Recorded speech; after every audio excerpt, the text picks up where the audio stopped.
and thank you for tuning in. Welcome to U.S. Air Force Command Clash, a brand new weekly show where we will visit different installations across the U.S., all while active duty airmen battle it out in a fun gaming tournament to find which airbase dominates the competition. My name's Lisa Malambry, aka Lucy May, and I was born in South Korea, just outside of Osan, U.S. Air Force Base, where my father served as an armament systems specialist. And I am absolutely thrilled to be your host of Command Clash.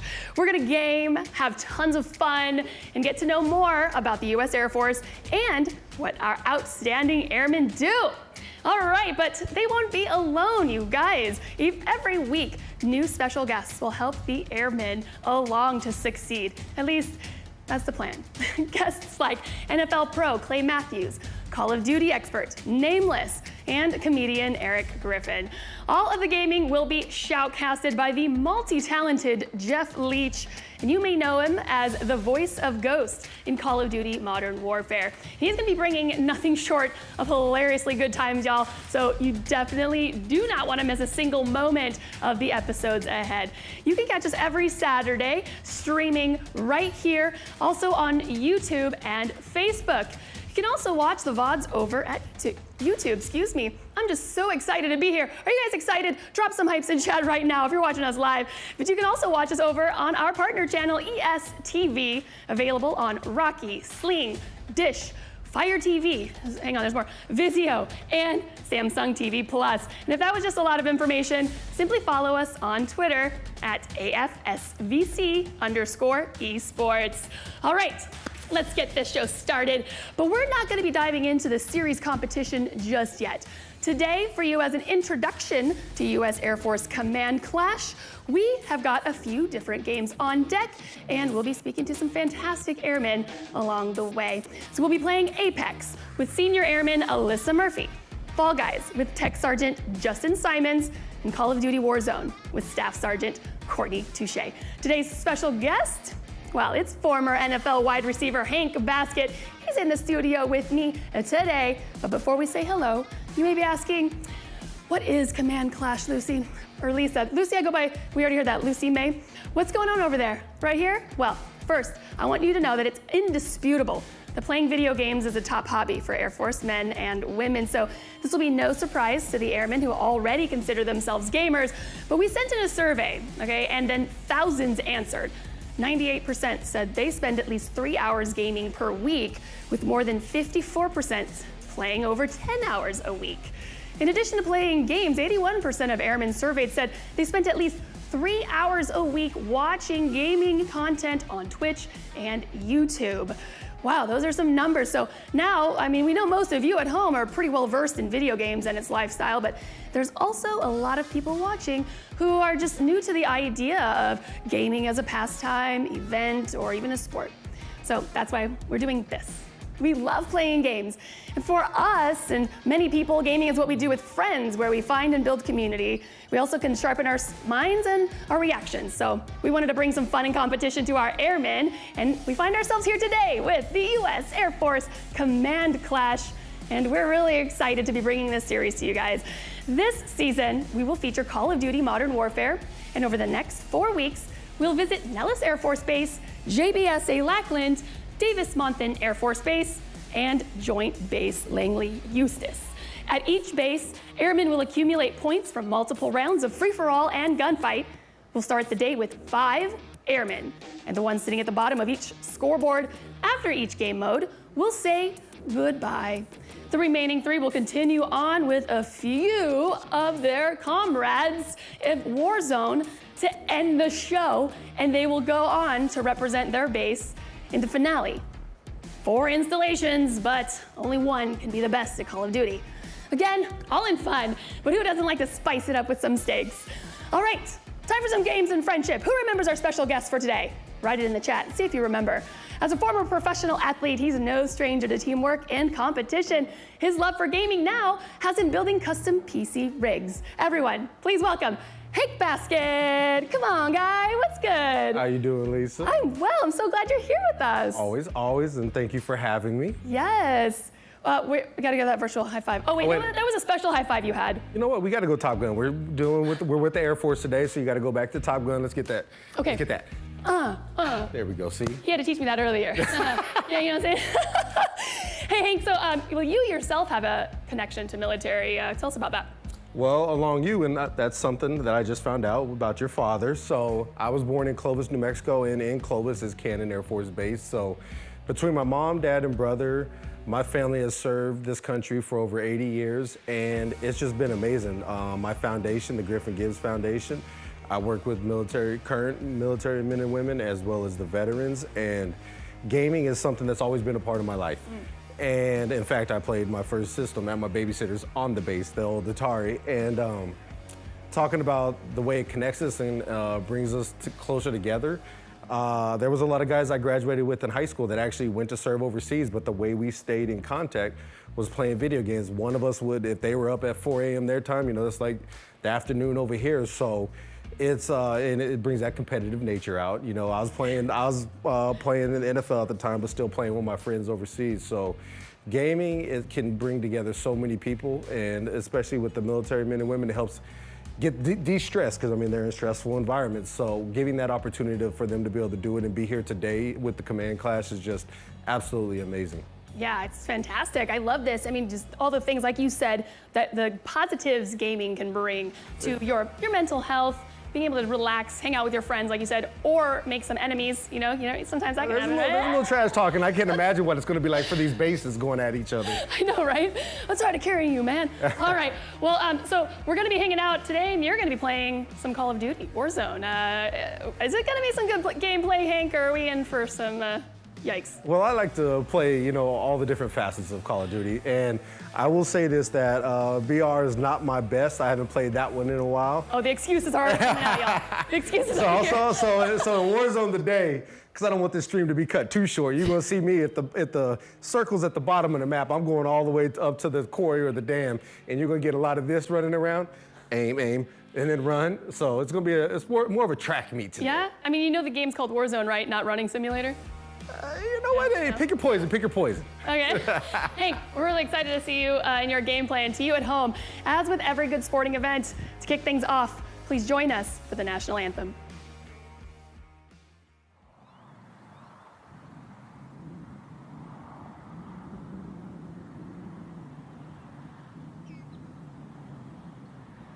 Oh, say, can you see by the dawn's early light what so proudly we hailed at the twilight's last gleaming, whose broad stripes and bright stars through the perilous fight o'er the ramparts we watched were so gallantly streaming, and the rocket's red glare, the bombs bursting in air, gave proof through the night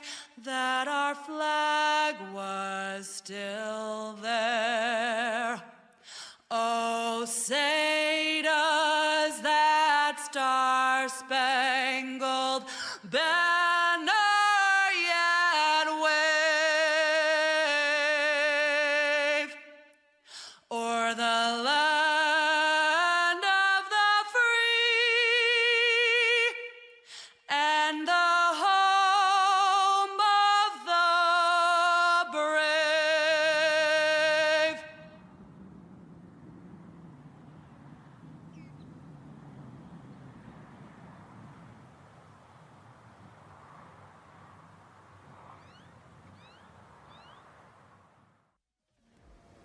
For the health and safety of all Americans, we're having to stay farther apart these days, but never forget, we're still stronger together.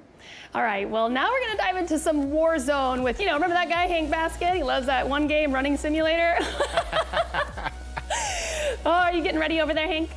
Yeah. I'm gonna be upset right now because I know my Already? my warm up round. I did a match a minute ago, or a little while ago, and had 8 kills or 6 kills, finished in 8th place, and now it's gonna be just ugly. Oh no. I like how you call it running simulator though. I'm more about to see, or it could be Death Simulator. Hey, Well- I'm trying to set the bar low, Hank. You're welcome, because you're gonna crush it. I just know you will, right? Yeah, okay. Okay. All right, then let's stick with that. But you know what? I appreciate the confidence. Coming from you, I got this. That's half the battle, though, right? I Hank? got I mean, this. you're no stranger to competition. Like I said earlier, being a former pro athlete, you really had to hit that field with all that confidence that you were gonna win, right? Oh yeah, you always had to go out there. You had to be confident, not cocky. You had to know that whoever lined up across from you, you're gonna beat.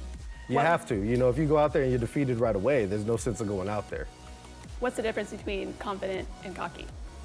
Uh, What's the differentiation there? confident is me knowing I'm going to line up across from you and beat you every play.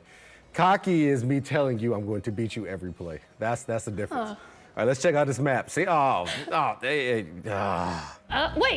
was like, you're already in this circle. Oh, you're gonna die anywhere you land. Well, let's see if we can go up north right away. Is that where you're gonna drop? Yeah. All right.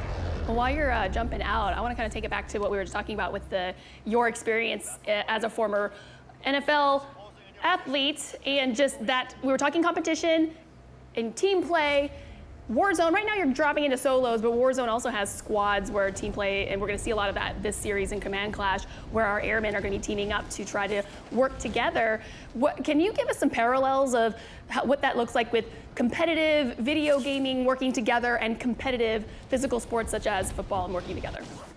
Well, in offense, when you're playing football, 11 guys have to be on the same page. If you play defense, 10 guys can mess up, and one person could be in the right spot, and they can get a sack or interception or something like that. With offense, like the guys got to be clicking, working together. You have to be able to communicate on here. Oh, of course, someone had my idea. You better kill him, Hank. Everyone's watching. See, boys, let's go. we started this out right. We started out right. See? I was sending you my energy, that confidence and not cocky. What I was going to say is that what I like about gaming is I think it is. Whoa. Was that a gunshot, or was that just a noise in the background? Okay. That's where you got to use your ears. You got to use all your senses on here. I like it on here because when you're gaming with someone, there could be someone all over the world, like stationed all over the world. You were in South Korea.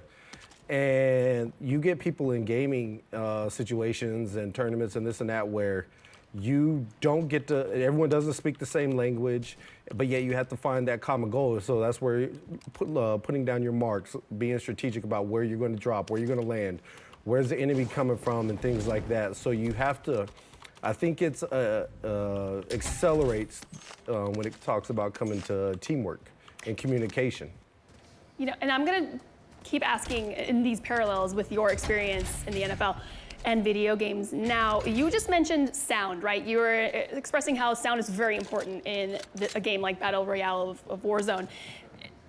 Is that kind of the same as in NFL? Are there sound cues you need to listen for that could potentially get you a leg up on the field? Oh my God, like when you go to the line of scrimmage, in the real world, you might have a couple weeks to complete assignment, but you look at on offense, for example, when you break the huddle, you may have 16 seconds to get up there and lined up. Then the quarterback, you have to sit there and look for the keys like, okay, are we going to check the play? Are we going to run the same play? What's the defense doing? And that's all happening in a matter of seconds. So you have to be on hand. You got to be listening. If there's 70,000 fans screaming, you have to be able to still find communication, ways to communicate. So you have audibles with hand signals. You have audibles when you're playing at home. You can talk more, and the quarterback can yell out the changes. But there's so many different cues that you have to apply. And I always laugh because people say, a dumb football player. Well, you remember those 3-ring binders we used to have in school? Used to. Oh yeah, used to. Now everything's online. These kids ain't got to worry about that stuff. But like our playbook was one of those 3-ring, 3-inch thick binders, and you had to be able to study that. And on any given day, you know, you can have one play that can be run in 10 different formations. So in a sense, you got that play can be ran 100 different ways, and that's just a light comparison. So you have to be smart. You have to be able to study. You have to be able to know when those plays can get audibled. And I mean, those plays can range from super simple to, I mean, just outlandish. For example, what was I going to say? Like, we had just a regular play. It's red right, fox 2 run. Then we could go to one of our goal line plays, and it's red left switch tight close 2 jet flanker drive zebra Texas halfback wide. What? Yeah. So Is that a pizza order? I don't know. So imagine trying to do all that within a couple seconds and having to know exactly which, sorry, I thought I heard someone, which keys are for you, which one's telling you where to go, which ones are not telling you where to go. And it's pretty intense. I hear some gunfire somewhere. Oh, I gotta. I mean, you're not going to hear anything because you landed in BFE. Hey, don't hate. I got a kill, didn't I? You did. Do you want this stream to be over with right away? The stream's not going to be over with, but you might be. I'm just saying. Yeah, No, trying to get that money, try to get my load out. It's always really, it feels really nice to be able to land and get that initial kill right out the bat. Yeah. Gives you that continued confidence in your gameplay. I believe in Money you. for a loadout. Let's Hopefully go. Get a self-revive. Chat, how much longer do you think he's going to last? How Don't many say, don't say, because 'cause engagements moving forward. Is it going to be like, if the next person he sees he's going down, 3 more people down the road? We want to know what you guys think in chat. Just let us know. But I don't even want to know. Hey, please don't tell me what the chat says. tell me, please. Somebody tell me. They say no. I'm just kidding. No one's saying anything. Thank you, chat. Oh, Thank you, man. chat. You know what? Yeah, I'm gonna run up that way and try to go get that loadout. Ooh la la, and you didn't even have to spend any cash for it. Those are always the best. You're playing on the PC right now, Yep. and you have recently come to find a new passion within the gaming realm, and that is building PC rigs. That is incredible. I've seen some of those photos. They're pretty nutty and amazing. Tell us, how did you get into that? My computer had messed up, and my boy actually had kind of walked me through it, and I just started asking more and more questions about it. Oh! Oh, see? Okay, kill him.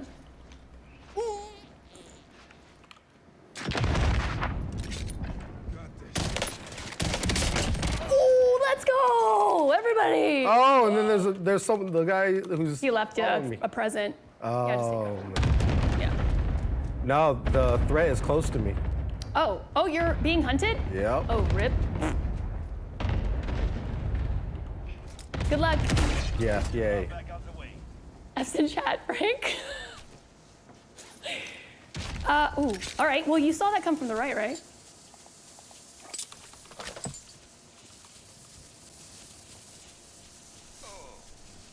All right, Chad, we're gonna give him this moment to. Oh no, keep talking. See, that's the thing. It's like when Yeah? I golf, everybody wants to get quiet. I'm like, no, for a living, I had to play when it was loud. Ooh, I felt the snipe. I feel Here the it snipe. is. I need you to find this guy. That's always the worst, though, when they see you, you can't even get an opportunity to turn around and have a fair fight. They just keep picking you up, chipping away at your health. Yep. Did you see him? Yeah, he's. Oh, he is up there? Oh, there. Oh, peekaboo. Yes, let's go. Sorry, I'm getting a little too excited. It's I like it. I I feel the pressure coming from you, and I'm liking it. Guys, so for those of you at home, just random fact, I had a crazy move from the West Coast to the Midwest, and I haven't played video games in the longest time, so I'm literally living vicariously through these gameplays. I'm just like, I want to just game, and that's also what's hard about watching. I don't know about you, Hank. For me, if I'm watching, if I'm an amazing event or what have you, other people playing, it makes me want to just play myself. Do you get those feels? No, it is. You just automatically pick it up. It's that competitive nature in you, and you gotta enjoy that. You know, that's what pushes us. Everyone has some sort of competition. That's why, like, I laugh when people say, "Oh, I'm not a gamer," this and that, and I'm like, "Okay, do you play anything on your phone?" They're like, "Oh, check out this Candy Crush score." I'm like, "Yeah, you're a hardcore gamer. You're playing like 20 hours a week and such." Yeah, you can hardcore game anything. You know how many hours I have on so many mobile games? And gaming has changed so much over the years. He's right up there still. I saw him in his truck. Right, So he can't. You better take him out, Hank. Why you got to come out like that? I mean, he's running from me. Don't. So I mean, I'm just saying. So if this were you right now, you're at home, you have a son who's also an avid gamer. What would he be saying to you right now? Oh, my son would be pushing, and my son would probably be winning. No, but if he were watching you as I am, I want to hear. Give me some one-liners. Oh my God. Okay. Was that bad? Are you happy now? I am. You told me I better get him. And you did. Good job. They underestimated. I cannot let you down. I like it. Hold on. Let me... Now you just gotta get out of the gas. Yeah. And survive driving a vehicle into the circle. You can do this. Okay, you haven't given me that one-liner from your son yet. What would he say? He'd be like, Dad, pick it up. Oh, no, he'd be like, stop being scared. Go. Stop being scared. Yeah. Okay. Oh, yeah. Lil Hank likes to push, but he can't get me in Warzone yet. But Fortnite and this and that, I'm actually to the point where I want to let him get in some of those challenges with some of the pro teams guys that I know. Starting him young. Let's go. How old is your son? He'll be 11 in December. And actually, I did a stream last week with EVGA, and the host had to take a call real quick. So Lil Hank hopped on. He stole the chat because he was just sitting there talking. He was all shy at first, and he's like, "Okay, guys, we're gonna land at this bunker. I'm gonna go in. I need you three to land right here, cover my back, and when it's open, I'll let you know, and you can push in." And everybody was just like, He said, "I'll let you know." "Yeah, I'll let you know." Boy, remember who came first. Uh-oh. He's about to show you who's gonna be first in the end, though. Oh, I won't get on Fortnite with them. Like, just 1v1 me. Nah, I'm good, son. I like being able to, have a little confidence in my game. You get on there and smoke me like you do all your friends. I'm like, we good. Well, do you guys get to play together? It sounds like he obviously would whip your booty, but Yeah. together. Oh no, we play together a lot. Yeah. Not the Fortnite. Oh, thought I saw that truck moving. Okay, someone has obviously been here. Loot. All right, I'm impressed, Hank. Look at you. See, so we were teasing earlier because he had had some pretty rough warm-ups, and then he finally got an 8th place. It's a decently good round, and we were memeing about how he's going to just not do so well once the stream went live. But look at you. Oh, yeah, Kills I'm under your playing belt. Smart. All right, so what's the bet? What do you think I'm gonna end up? Oh yeah, I don't know. I don't know if anyone can tell me what the chat said about when you're gonna die. But that was how many engagements has that been? 2 since I asked that question, or 3? No, that was before I even got. Oh no, that was before I got into the second one. That was right after I first landed.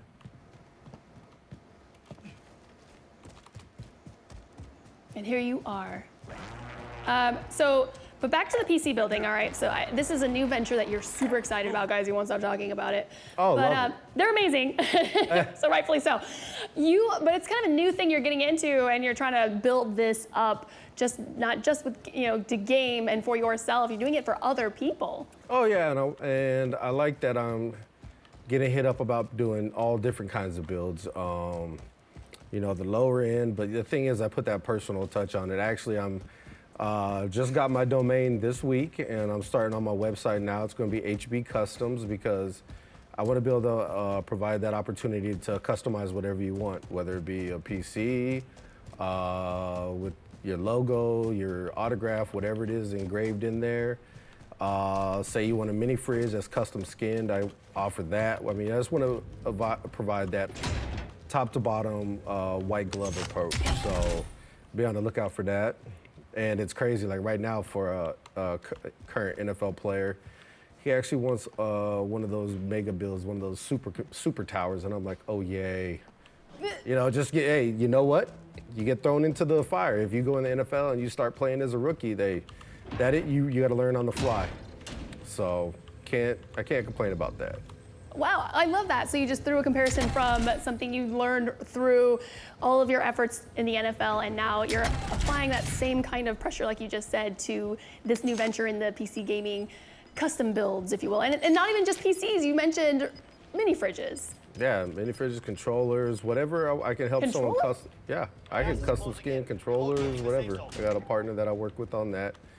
And it's like I said, I just want to really not just be somewhere where you just order a computer and that's it, man. I have that thing set up from top to bottom. I put that touch in it, that personal love, because I think you can create a bond with the people that are buying it, man. Because people can go anywhere and buy things, but when you build that rapport, that okay, this is more than just I'm buying a computer. You know, they call me, they help. I help with the setup, and from the moment it's delivered, I already have all the games. I ask you what games you like. I have all that downloaded and ready for you to go once you get it.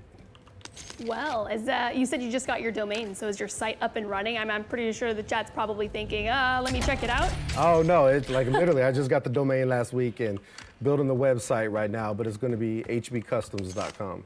All right, so save it to make sure to be checking that out, because you had mentioned the pricing point, I believe, is really good. Oh yeah, I built for my son's one of his best friends. He wanted a PC like my son, so I built. His dad asked me to build him one for his birthday. So, you name it, from small normal build to like I said, a super tower, and I'm like, yay. Yay. Yay. That's the one. So I'll fully admit I don't know what a super tower is. Can you tell me what that means? What's the difference with the regular PC and a super tower? Oh man, this thing, I think the case alone is like 3 feet. I think I'm gonna have. Oh my gosh. What do you need a super tower for? Hey, I don't know. Hey, he wants to show it off. So if my name is associated with that, oh, got that car up there. If my name is associated with that build, I'm excited because, like I said, I'm not gonna just halfway do something. I'm gonna put, as if I was building it myself, for myself. I want to build it like that. Super tower. Will it launch an aircraft? By the time he gets done, because I mean, the thing that he keeps doing that's killing me is he won't get off of YouTube or Google. And it's like, hey, I want this one. I want this one. I'm like, hey, Oh, man, no. can we just settle on something? So he's just picking out some of the most grandiose things. Oh man, if I told you the amount of calls I've had to be on internationally trying to find these certain cases and this and that, and everybody I talked to, met a guy just yesterday that built an amazing, like, I mean, the outside lit up. It was one of the baddest computers I've ever seen. But just seeing that, I'm like, damn, I know what I got to look forward to. Okay, come on. Nice, nice. Oh, you see someone? I hear him. Got to use another senses. The senses. How long have you been gaming, Hank? How old was little Hank when you picked up gaming? When he picked it up, he was. Oh yeah, I forget. Yeah, there's the sons also. I meant you as a mini Hank. My bad. Let me clarify. You. But yes, I would love to know when your sons also started. He started around 3 or 4 because he saw me playing, and I got him used to. We played the Marvel and the Batman Lego games are awesome to play with your kids. Oh man, we got everybody over here. We got a little block party. Okay. Thought you were gonna shoot. I was telling chat you weren't gonna make it.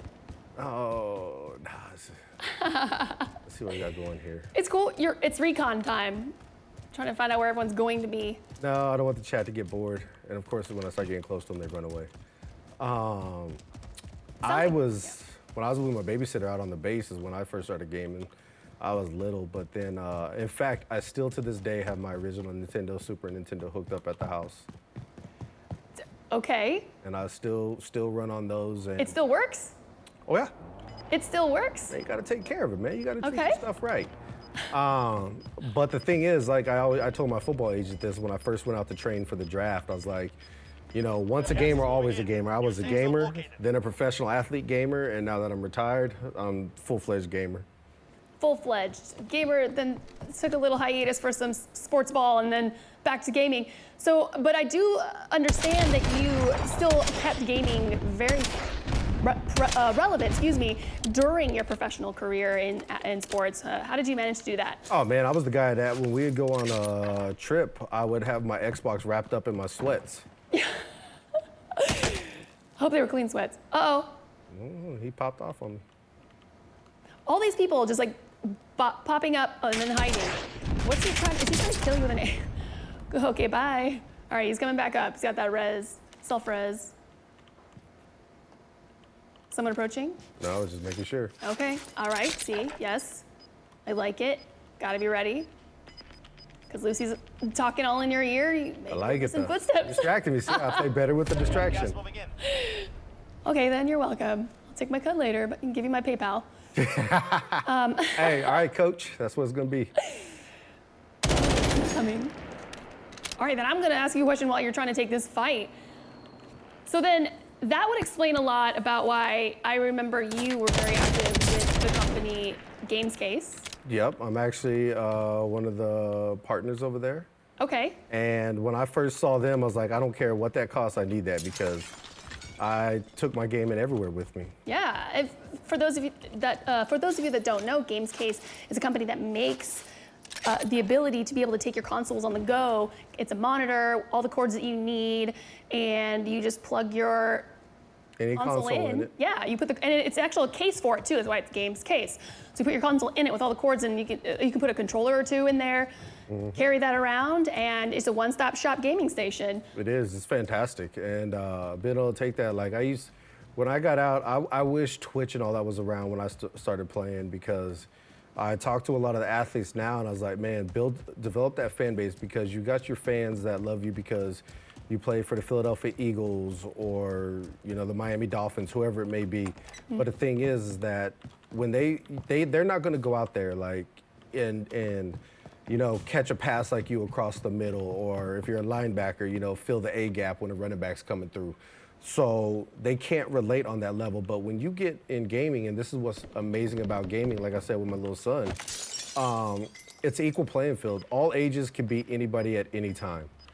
And if you can play with your fans, and especially if there's games that you're good at and you beat them, or there's games that you're horrible at, that it allows you to relate, and it creates a bigger bond. It creates another touch point with your fans. So being able to game with them and interact and things like that will help you transition from your career now and then once you're out of it. Yeah, and that's what's great about Command Clash is we're bringing some of those very guys on the show to play with our airmen and have that camaraderie, and it's really fun times. So it's gonna be great. Definitely don't wanna miss that every week. Every Saturday right here, come on back, 2 p.m. Pacific time. Just a reminder on when you can catch us, the U.S. Air Force Command Clash. We're gonna be live every week on Saturdays. So, I was gonna say, as you could probably tell, I'm used to playing Plunder more, just hopping on, because I'm sitting here just getting all this money that I ain't even unlocked yet, or not even done anything with. Somebody's gonna take you out and they're gonna be rich. Oh yeah. I'm just trying to, let's see what's over here. Let's go find some fun. See if we can get the high ground on Okay, you can't die, because the gulag's closed. Yep. Oh, it's a fight. It's on, guys. What will it be? Will he win? Let us know in chat. Predictions now. Oh, there it is. Potato. Oh, you got it. Enemy UAV overhead. There's nothing. I like it. Plating up.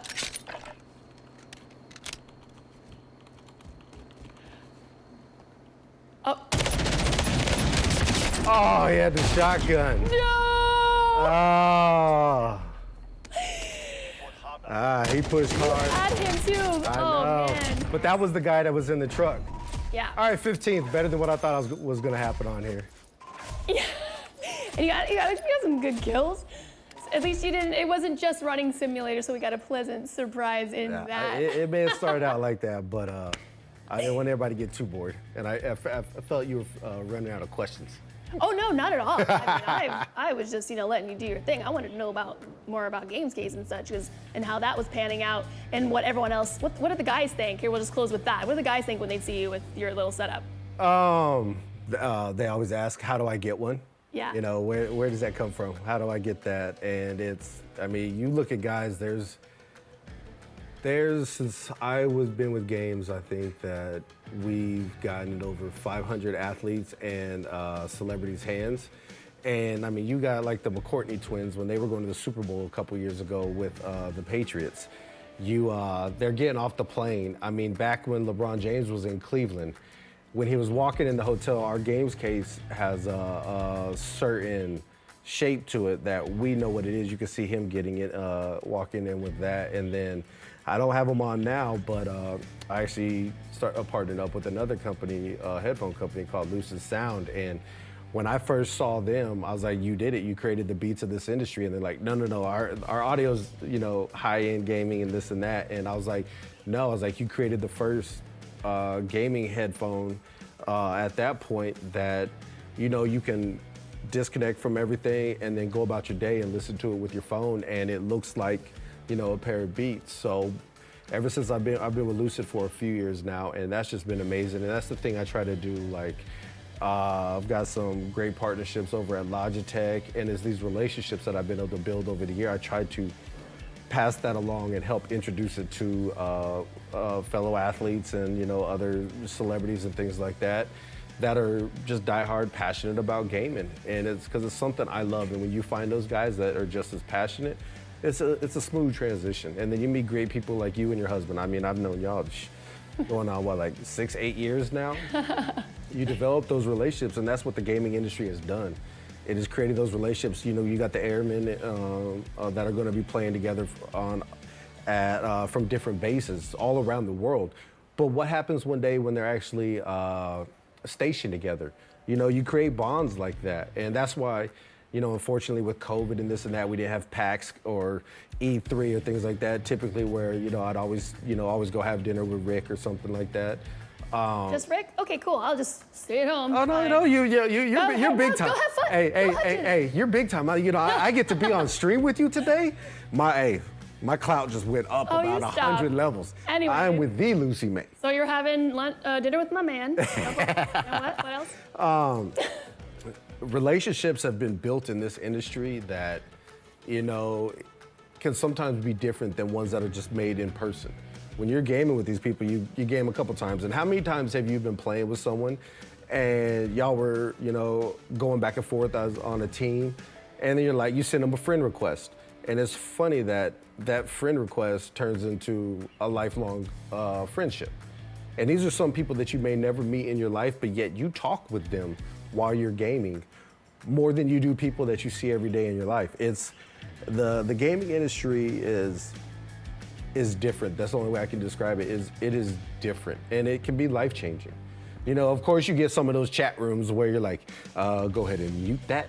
Yeah. And now being a parent with my son gaming, I watch that.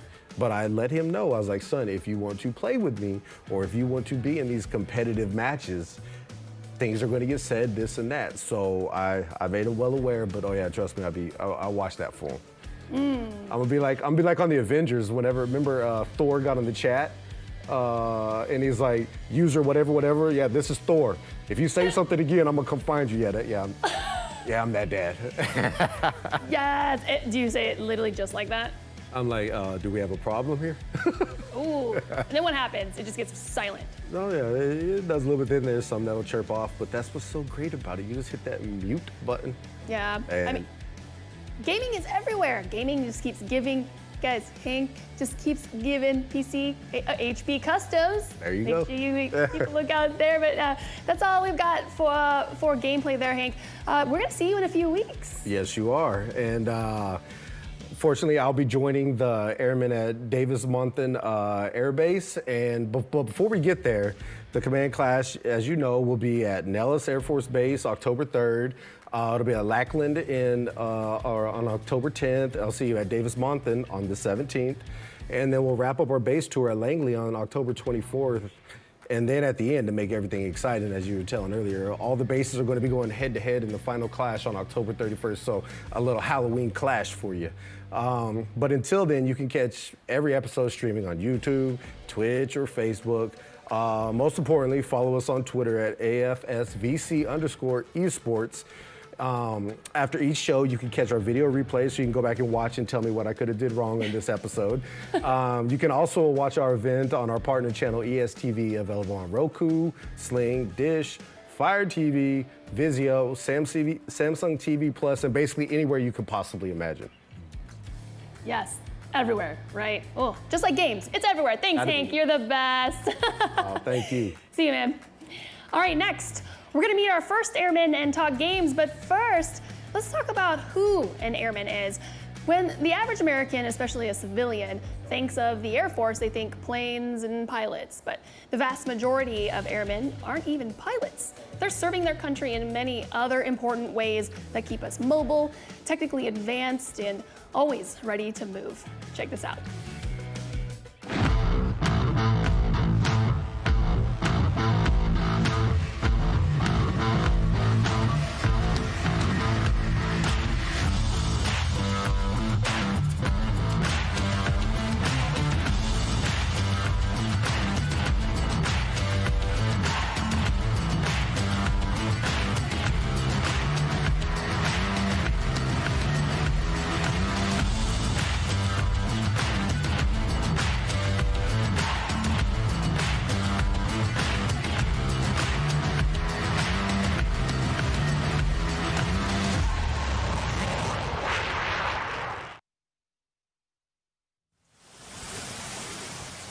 Yeah, pay attention to detail. Like, you can't say that enough. The two most dangerous schools in the DoD are military freefall and combat diving, period. So when people think Air Force, they think typically like pilots and jets and flying, and they don't realize that there's so much more to it than that. You know, you have airmen that are scuba diving, you have airmen that are, you know, police, you know, security forces. You have airmen that are doing way more than what people would typically expect from the Air Force. So it's a very versatile branch. Well, what's unique about Panama City, obviously, this is kind of the diving mecca in the dive world. So pretty much all diving the DoD is done here, except for down in Key West, the Army School, and then Coronado and Little Creek is where the SEALs do their combat dive training. Everything else goes through here. So what's unique is you have all 5 services here training, to include the Coast Guard. So that's very unique. Everybody's here doing the same thing. Different skill sets, but everyone here doing the same thing, diving. The other thing unique about here at Panama City, it presents good training areas and safe areas to train these students, because this is the first time they're ever diving. So the depth and just the training areas make it a very ideal place for us to conduct that kind of stuff safely. And in the facilities here are, safety-wise, being chambers and all that kind of stuff is second to none here. It, again, enhances the safety and the training around here and makes it better for all 5 services. So that's kind of the uniqueness of having all that jointness here in one and everybody doing the same thing.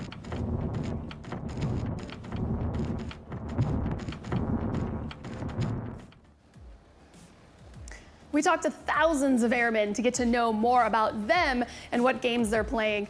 Today, we'll be chatting with some of your fellow service members to hear more about the community around gaming. And with me now is Senior Airman Alyssa Murphy, AKA Alley Cat 315 of Nellis Air Force Base. How you doing, Alyssa? Thanks for being here.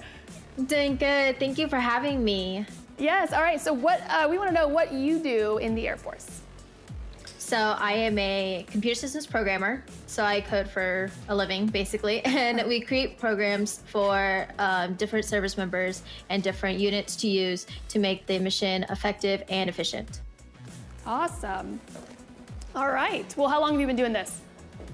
So I just started back in March of this year, but I went for the training last year and graduated in October. Oh, fantastic. All right, well, you're going to be showing us some Apex gameplay. For anyone that's unfamiliar with this game, will you tell us about it, please? So Apex Legends is a battle royale, and it has different champions that can be picked for different tactics, basically. So everyone has its special ability. There's Gibby, who could do like a shield, and he can protect his teammates from gunfire. There's Wraith, who's being showed right now, where they can portal their teammates either into a battle to ambush or out of a battle to let them heal up and get away. It just depends on your play style, whether you want to be very aggressive or you want to be a very defensive player. It just depends on how you want to play. And then, of course, guns are just random around the map, and have to pick them up and fight. Be the best. Be the best. All right, well, who's your main? I want to know. So my main is actually Lifeline right now. She's the healer of the group, so she's the one that stays back a little bit and shoots. She can be aggressive, but I don't use her aggressively. I am more about focusing on keeping my teammates up and fighting. Yeah, and that's more important. damage downrange. Yeah, absolutely. And almost, it's just like the Air Force, right? You guys are supporting everyone to stay alive and win the good fights, if you will. But all right, let's see what you've got then in this Apex gameplay. This is pre-recorded for those of you at home, just want to let you know. But Alyssa, walk us through the action. So basically, we start off in a dropship. We're trying to find an ideal place to land to get loot and either fight right off the bat or just get looted up and then go into a fight. So you always want to be, you want to try in third party is how you and your group do it. I was solo queuing, so it's not like I could communicate with them very clearly. But you can use your pings to let them know, hey, I saw a person over here, let's go and ambush him, basically, let's go for it. Or there's a person over here, be cautious, we'll stay out of it if we're not healed up right away. So if we just got out of a fight, you want to heal up as soon as possible, right when you're out of that fight and you get out of the line of fire, basically. So I was just looting up. I think we didn't get into a fight right away here. But basically you're just looting up, getting the guns you want. So my typical gun loadout is an R301 or a Hemlock. And so Hemlock has heavy rounds, so they hit harder. They hit slower though. R301 hits more rounds and they're faster, but they don't do as much damage as heavy rounds because of the light rounds. But it depends on what you drop with, and you hope to find what you want, but you don't always get that, and you just have to make do. And you have to really use the cover around you to avoid getting shot and getting hit, and hit them more. What's your dream drop then? What are you looking for? And you're just like, oh my gosh, I've got my drop, my gun. 301 and a Hemlock, mostly. Okay, I see. All right, and this is the beginning, like you said, where you're just kind of like running around, looting up. And would you have preferred an initial engagement here off the drop, or were you the jump master? I think we ended up having, right here, I did get an engagement right off the bat. Let's go. But they had a shotgun, so they didn't, and plus with the little bit of cover I got from that. And sometimes I don't even aim down sights, because sometimes it's just easier. Especially with a Hemlock, with it being burst fire, you can use your crosshairs that are not aiming down sights, and you can just shoot at them and you'll get a couple shots in there and hopefully down them, especially when they don't have any shields and it's just flush damage. Yeah, I mean, that's the difference between life and death right there sometimes. If you're gonna full ADS, you could be dead by then. So smart plays, tips and tricks. With that, let's follow up with that. What would be, let's go on some tips and tricks then about with Apex. What would you say could be some good, valuable tips in just from as early as landing, looting, and gunfights? So when you land, you want to pick up whatever's in front of you and just start shooting them, because the more damage you do to them, the less damage they get, the less time they get to do damage to you. But before I even hop in a match, one of my friends that I play with a lot, and he's a pretty good player. He used to coach people for playing Apex and to get better. So one of the tricks he taught me was to use the firing range. Before you even hop in a match, before you even queue up to go into this battle royale, go into the firing range and warm up your wrist, basically. You're gonna go in there, grab a gun, start shooting at targets, start judging your distance of like how the recoil reacts, because every game is different. If you go from playing COD like Hank did, and then he wants to go play Apex, the recoil, the movement, everything like that is completely different. So to warm yourself up and to be prepared for those recoil patterns, those just how you ADS and everything, how your character moves, because every character moves a bit differently. Yeah, it might be the same speed, but you feel like if you are a bigger player, like the Gibraltar, or you are Caustic, you feel a bit slower because they are bigger characters. Whereas Lifeline, she is pretty mobility, but she's not that much. I mean, she still has a different pattern of walking. So it's all about getting used to which character you're going to be playing, and then how the gun reacts, and just aiming down sights in general. Look at that. 2 times in a row, you did an ADS and you were able to clean up that kill. That's awesome. I just put some damage down there for them to help them out. But yeah. Yes, it's all about just putting down that damage so you and your teammates can team up and down the entire team. Like, it's teamwork. It really is when it comes to Apex, because that's all it is. You can't really solo on Apex because there is not a solo lobby. It's all duos or trios. And so you have to be able to communicate with your team, whether it's non-verbally by the pings, or if you're playing with friends, then you're talking to them in Discord or talking to them somehow. Yeah, and that's what's great, in my opinion, about gaming today is how they've got these great communication systems where you don't even have to use your voice. You can do it within the game, like you said, by pinging certain things and areas, and the characters make a call out for you, and super fun. It's super great. It really adds to the engagement and communication to further these games that like battle royales where its communication is huge. I mean, in any competition, competitive gameplay, it really is huge and integral.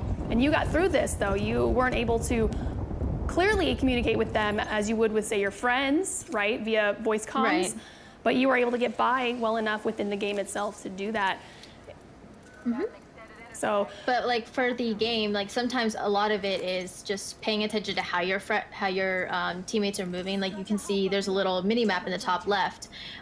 You can see where they're at, and then you can see in the bottom left if they start shooting, it'll have like this like burst effect on their name, and you're like, oh, they're in a fight, or they're just shooting at something simply.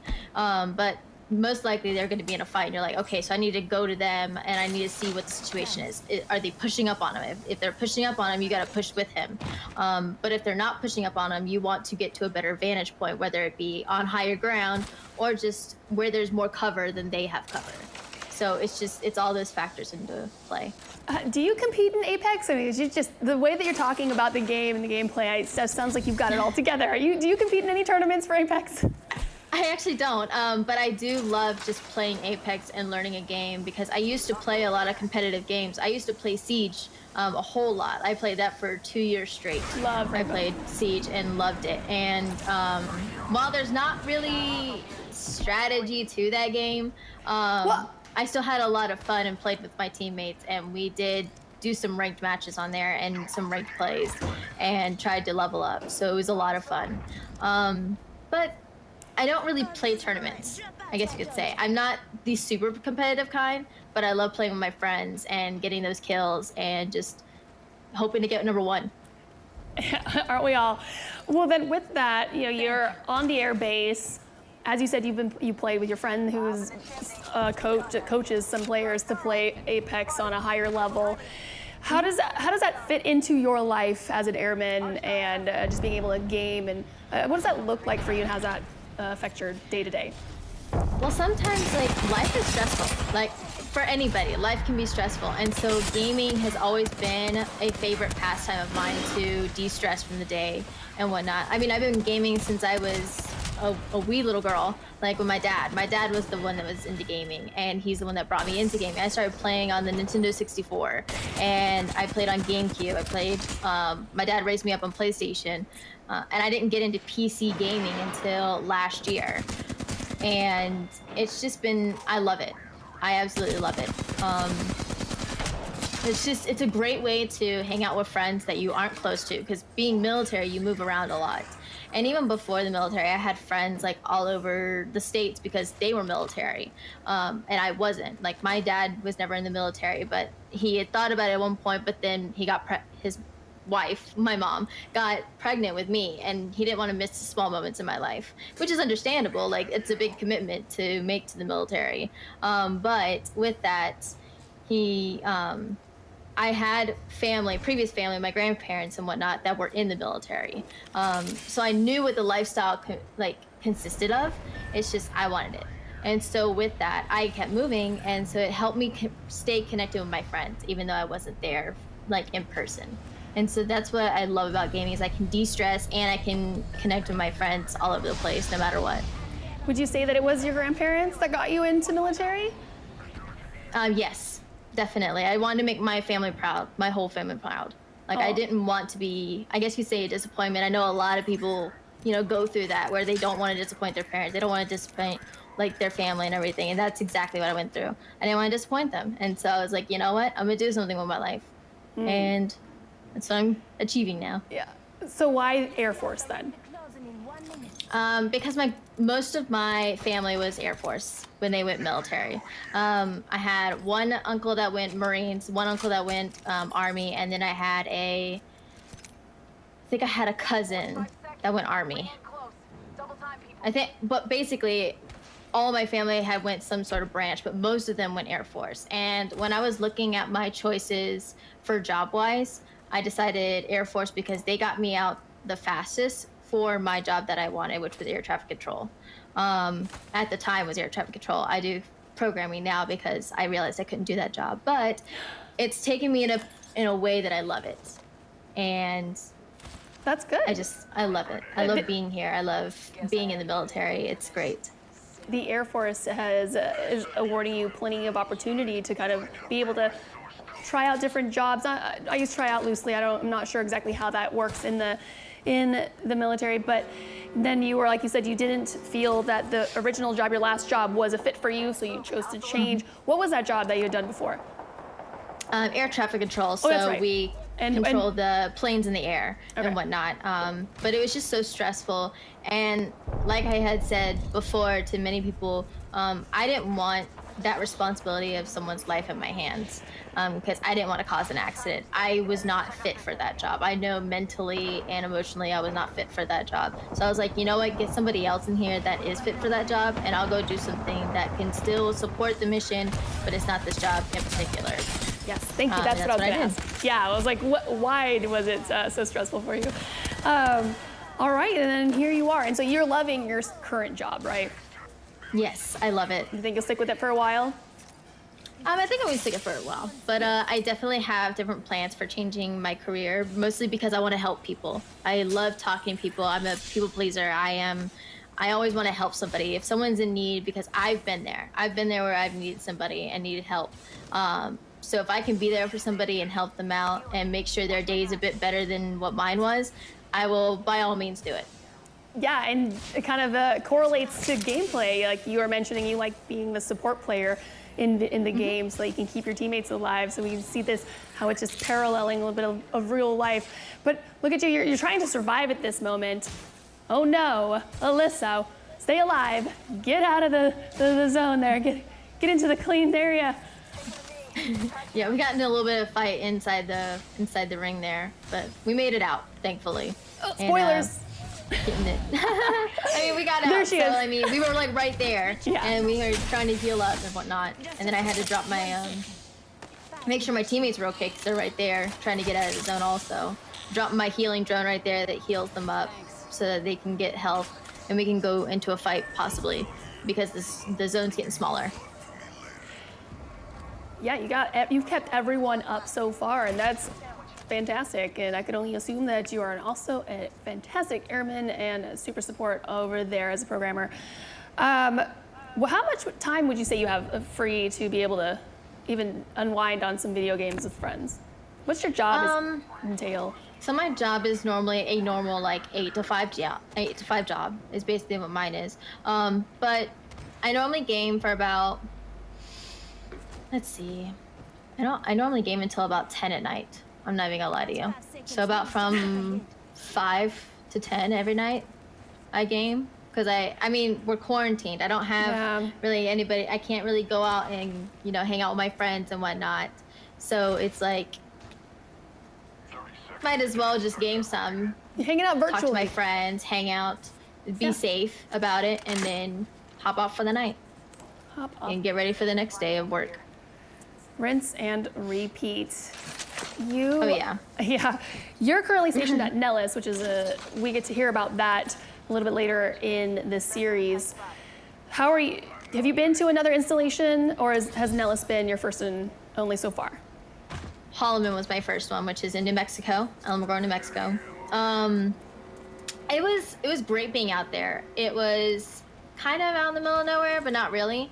We had like a small town we lived in, and the people there are what made the place. Like, yes, it can be a boring little town, but you had like 30 minutes to 45 minutes away, you had mountains where there's snow. You could go snowboarding, skiing, whatever you wanted. You had another city 45 minutes away, and then you had a big city, El Paso, Texas, like an hour and a half from you. And so there were things to do. You just had to actually take the time out to do it.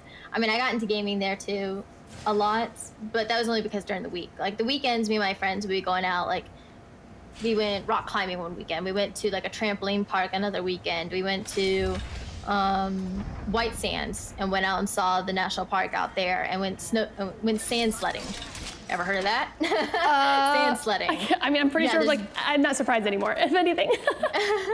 That's awesome. The White Sands is a beautiful, like, monument where there's, like, these huge mounds of just white sand. That's it. Like, it's basically a beach, but without the water. And we would take these, like, basically trash can lids. They're not really trash can lids, but basically trash can lids that are smooth. And we'd slide down these giant sand hills, and it was so much fun. And we'd go out there and make sand angels and everything. I'm not even joking with you. We acted like we were in the snow. It was a lot of fun, though. Sand angels. I'm trying to imagine how that works, because usually when you move sand, it tends to just come right back. How'd you do that? How did you make sand angels? We just made sand angels, and then sometimes they get messed up because we're all like wrestling in the sand and whatnot, and we were also sledding, so it was just a lot of fun. And just riding in the sand. So much sand. It's just a lot of fun. Sounds like a lot of sand. There was a lot everywhere. of sand. Like I would have to vacuum out my car that weekend. Like afterwards, it'd be so bad. But we enjoyed every second of it, and that's what's worth it, is the experience. Yeah, I love that. And when you say your friends, you mean from the installation or also off base? From the installation and off base. Like we made friends that were on the installation, and we also made friends like off base, like their friends, or if they were from there, they had friends and they brought them, and like we met them, and we just had a lot of fun. I used to have a big group of friends that we would always go out, and we'd carpool. There'd be like 3 carfuls of people, and we'd just go out and have fun no matter what we were doing. We'd have a plan. I even got the chance to be participating in a hot balloon festival, and we got to fly in a hot balloon.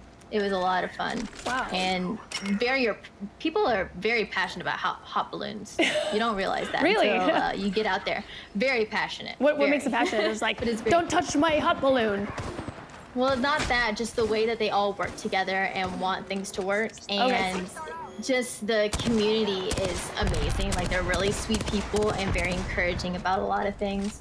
And it's just, they're just very passionate about wanting to do the festival and get people to volunteer. Like, I was volunteering with the base to set up with the people who were in the festival, like having the balloons go up in the air. We were there volunteering, helping them set up and pull out the hot air balloons and blow them up, basically. And it was just a whole lot of fun. The experience was amazing, and I don't regret it at all. I was just about to say, look at you guys crushing it right now in the gameplay. We're just like hot balloons. Like, you're the champion. Let's go. Good job. What would you say? Is this just kind of another gameplay for you, getting a champion? You are the Apex champions. I was very happy. Yeah. We're all telling each other GG. Like, good game. You know, like, another day, another champion. It's fine. We win these. Heck yeah. All right, Alyssa. Well, thank you so much for chatting with us and talking Air Force and gaming. But where can everyone find you? So I stream on Twitch at AlleyCat315. I'll just put my name in the chat if you guys need it. But I appreciate you guys having me and listening to me. Oh, Alyssa, we appreciate you so much. Thank you for being here, and thank you for your service. Thank you. All right, guys. Well, our team has been learning more about how the Air Force trains with airmen across the country and all around the world, really. Watch this.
And the red flag that we have right now, we've got all of our U.S. players. We've got the Air Force, the Marines, the Navy, obviously, and then we've got our coalition partners with the Germans, the Italians, and the Spanish.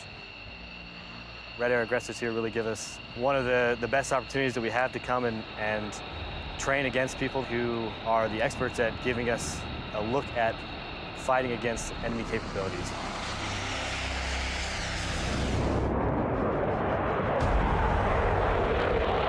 The Italian Air Force has been flying in coalitions or within NATO in different parts of the world.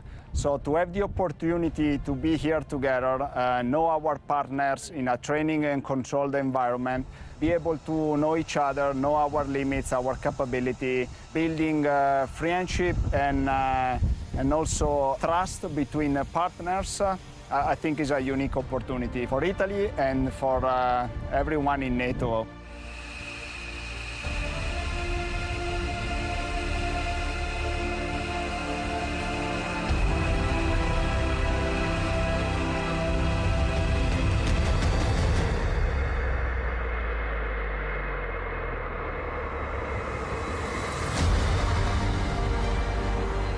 We seldom have the opportunity to train in Europe with such a big airplane, and that has been around for a long time and is still very capable and will be in the future for sure still an important asset for the coalition and for the U.S. Air Force to plan with them, understand the way the U.S. Air Force employs the B-52 and talk to the pilots and the operators. For us is a unique opportunity to learn from each other.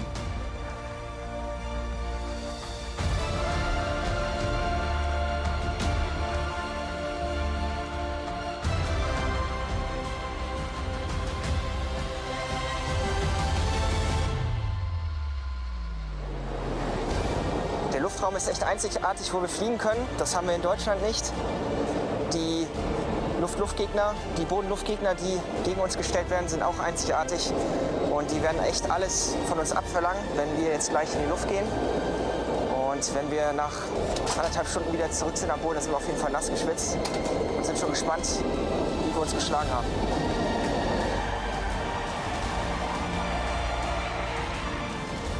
This international partnership and working with them at Red Flag, it gives us that confidence. It gives us that interoperability to be able to say that yes, we can work with you and we can fight with you, whether that be here in an exercise or in the real world engagement.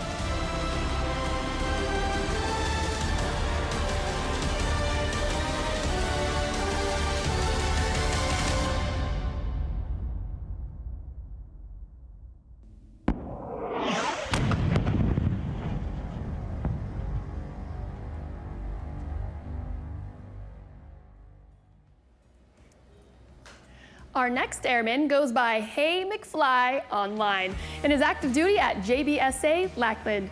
Say hello to Tech Sergeant Justin Simons. Hey man, what's up? Hey, how you doing? Pretty good. I'm well. Hey, so thanks for being here. What do you do in the Air Force? Of course. So currently I am a courier. We deliver top secret and classified material. Normally I'm a contracting, so I write contracts for the base. But decided to take a little break and go into the special duty realm, so I decided to jump into the realm of courier. Oh, realm of courier. How long have you been doing this job? So it's a 3-year tour. I started in 2018, and I actually have to leave in December of this year. I have to go back to being contracting officer. Oh no, why have to? That sounded so sad. Well, I mean, I love my job. Currently, I do courier duty for the rest of my career if I was able to, but they only allow you to do 3 years max. I mean, you get lucky, you get an extension and make it 4, but so they don't want you being out of your career field for too long. I mean, you signed up to do a different career. I mean, unless you cross-train and actually do the rest of your career in another career field, but mine was just a special duty, so it's only 3 years and then you're done. All right, well, and then here you are. So thank you for being here, as I said already. But so like Alyssa, you've got some fun pre-recorded gameplay, but of Fall Guys. Yes, I do. Yay. Well, That's right. I have yet to play this game, so I'm a little jealous, and I'm excited to see this. What am I missing? What's it all about? So I like to tell people that it's a mix between a battle royale and Mario Party mini games. I mean, if you remember back in N64, all the Mario days, where you know, after the rounds, you have to go and play a mini game with all the 4 people. It's kind of like that, where you just jump from mini game to mini game. So it's a new version of a battle royale. It's just who's the last person standing. There's 60 players. You have crazy things like that right there. It's Hexagon. I've actually never won on Hexagon, and I hate that level. But anyway, so it's really fun. They actually had a mid-season update just happen, and season 2 starts soon in October. So I'm pretty excited for that. New season. What makes it a new season?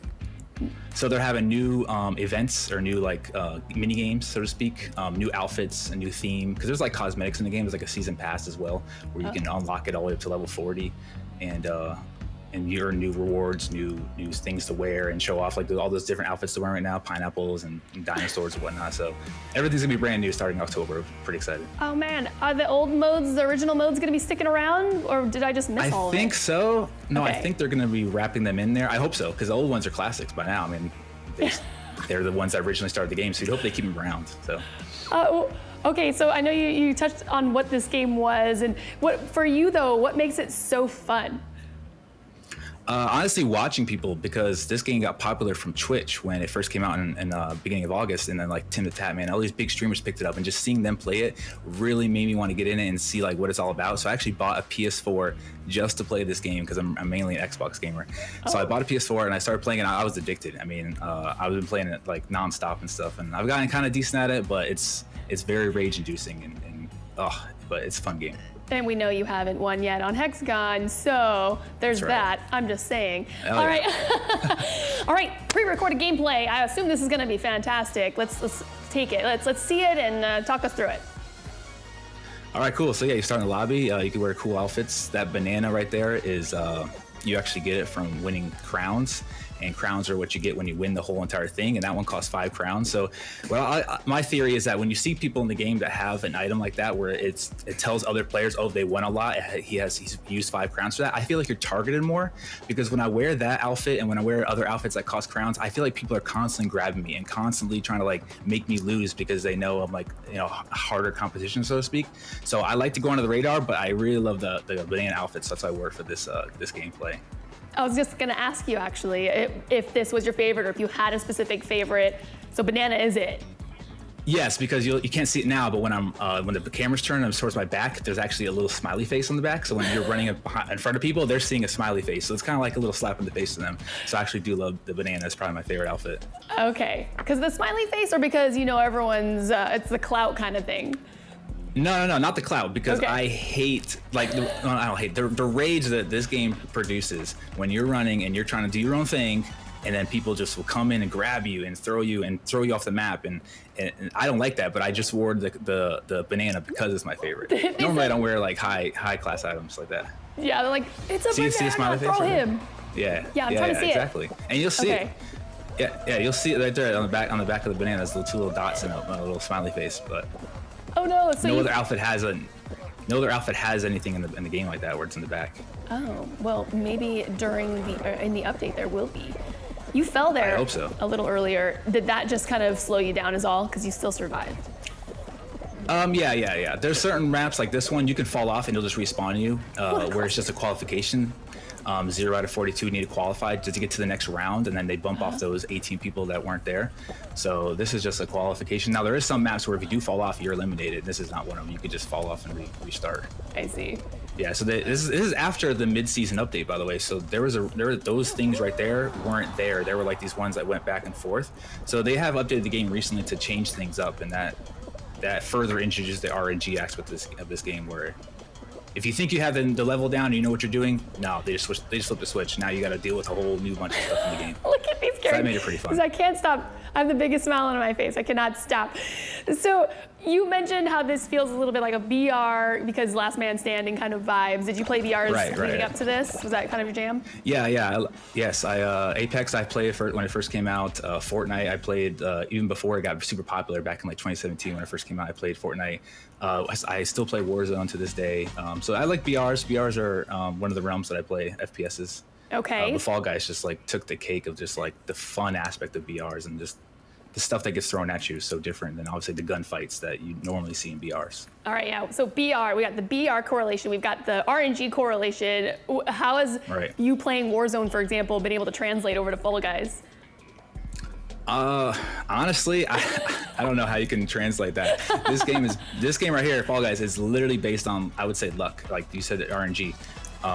It's just like the way the chips fall, like where you end up and who hits you, and you get, because every time you touch an item, or not item, but a thing in the map, or someone hits you, you get bumped, and that just throws off your course of, see, like that guy just bumped me. So anything you're doing is constantly changing this game. You have to overcome and adapt every time you play a level. You may think you know a level like the back of your hand, but then you'll play it. I got lucky that no one's around me right now, but once you get in these little like tight situations, it's hard to control your character. So you're worried about people bumping you and what have you. You said that affects your gameplay, and it sounds like in a negative way, but you like to use the banana suit, like you said, because that could induce somebody to want to make sure you don't go because you're showing that you have wins under your belt.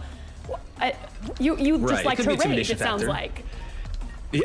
Yeah, I mean, my household's known to hear me yell, but yeah, so I mean, like I said, it could be an intimidation factor as well. So I could be using the banana to be like, hey, I got a lot of wins, so you know, you can stay away. Or it mostly as it backfires, and it's the opposite, where it's like, hey, this guy's got a banana, I'm gonna take him out. I like that reverse psychology. Keeps people away because they're just like, oh no, he knows what he's doing. I better not go near the banana with a smiley face on the back. How many hours did you say? And that's actually from another game. Yeah.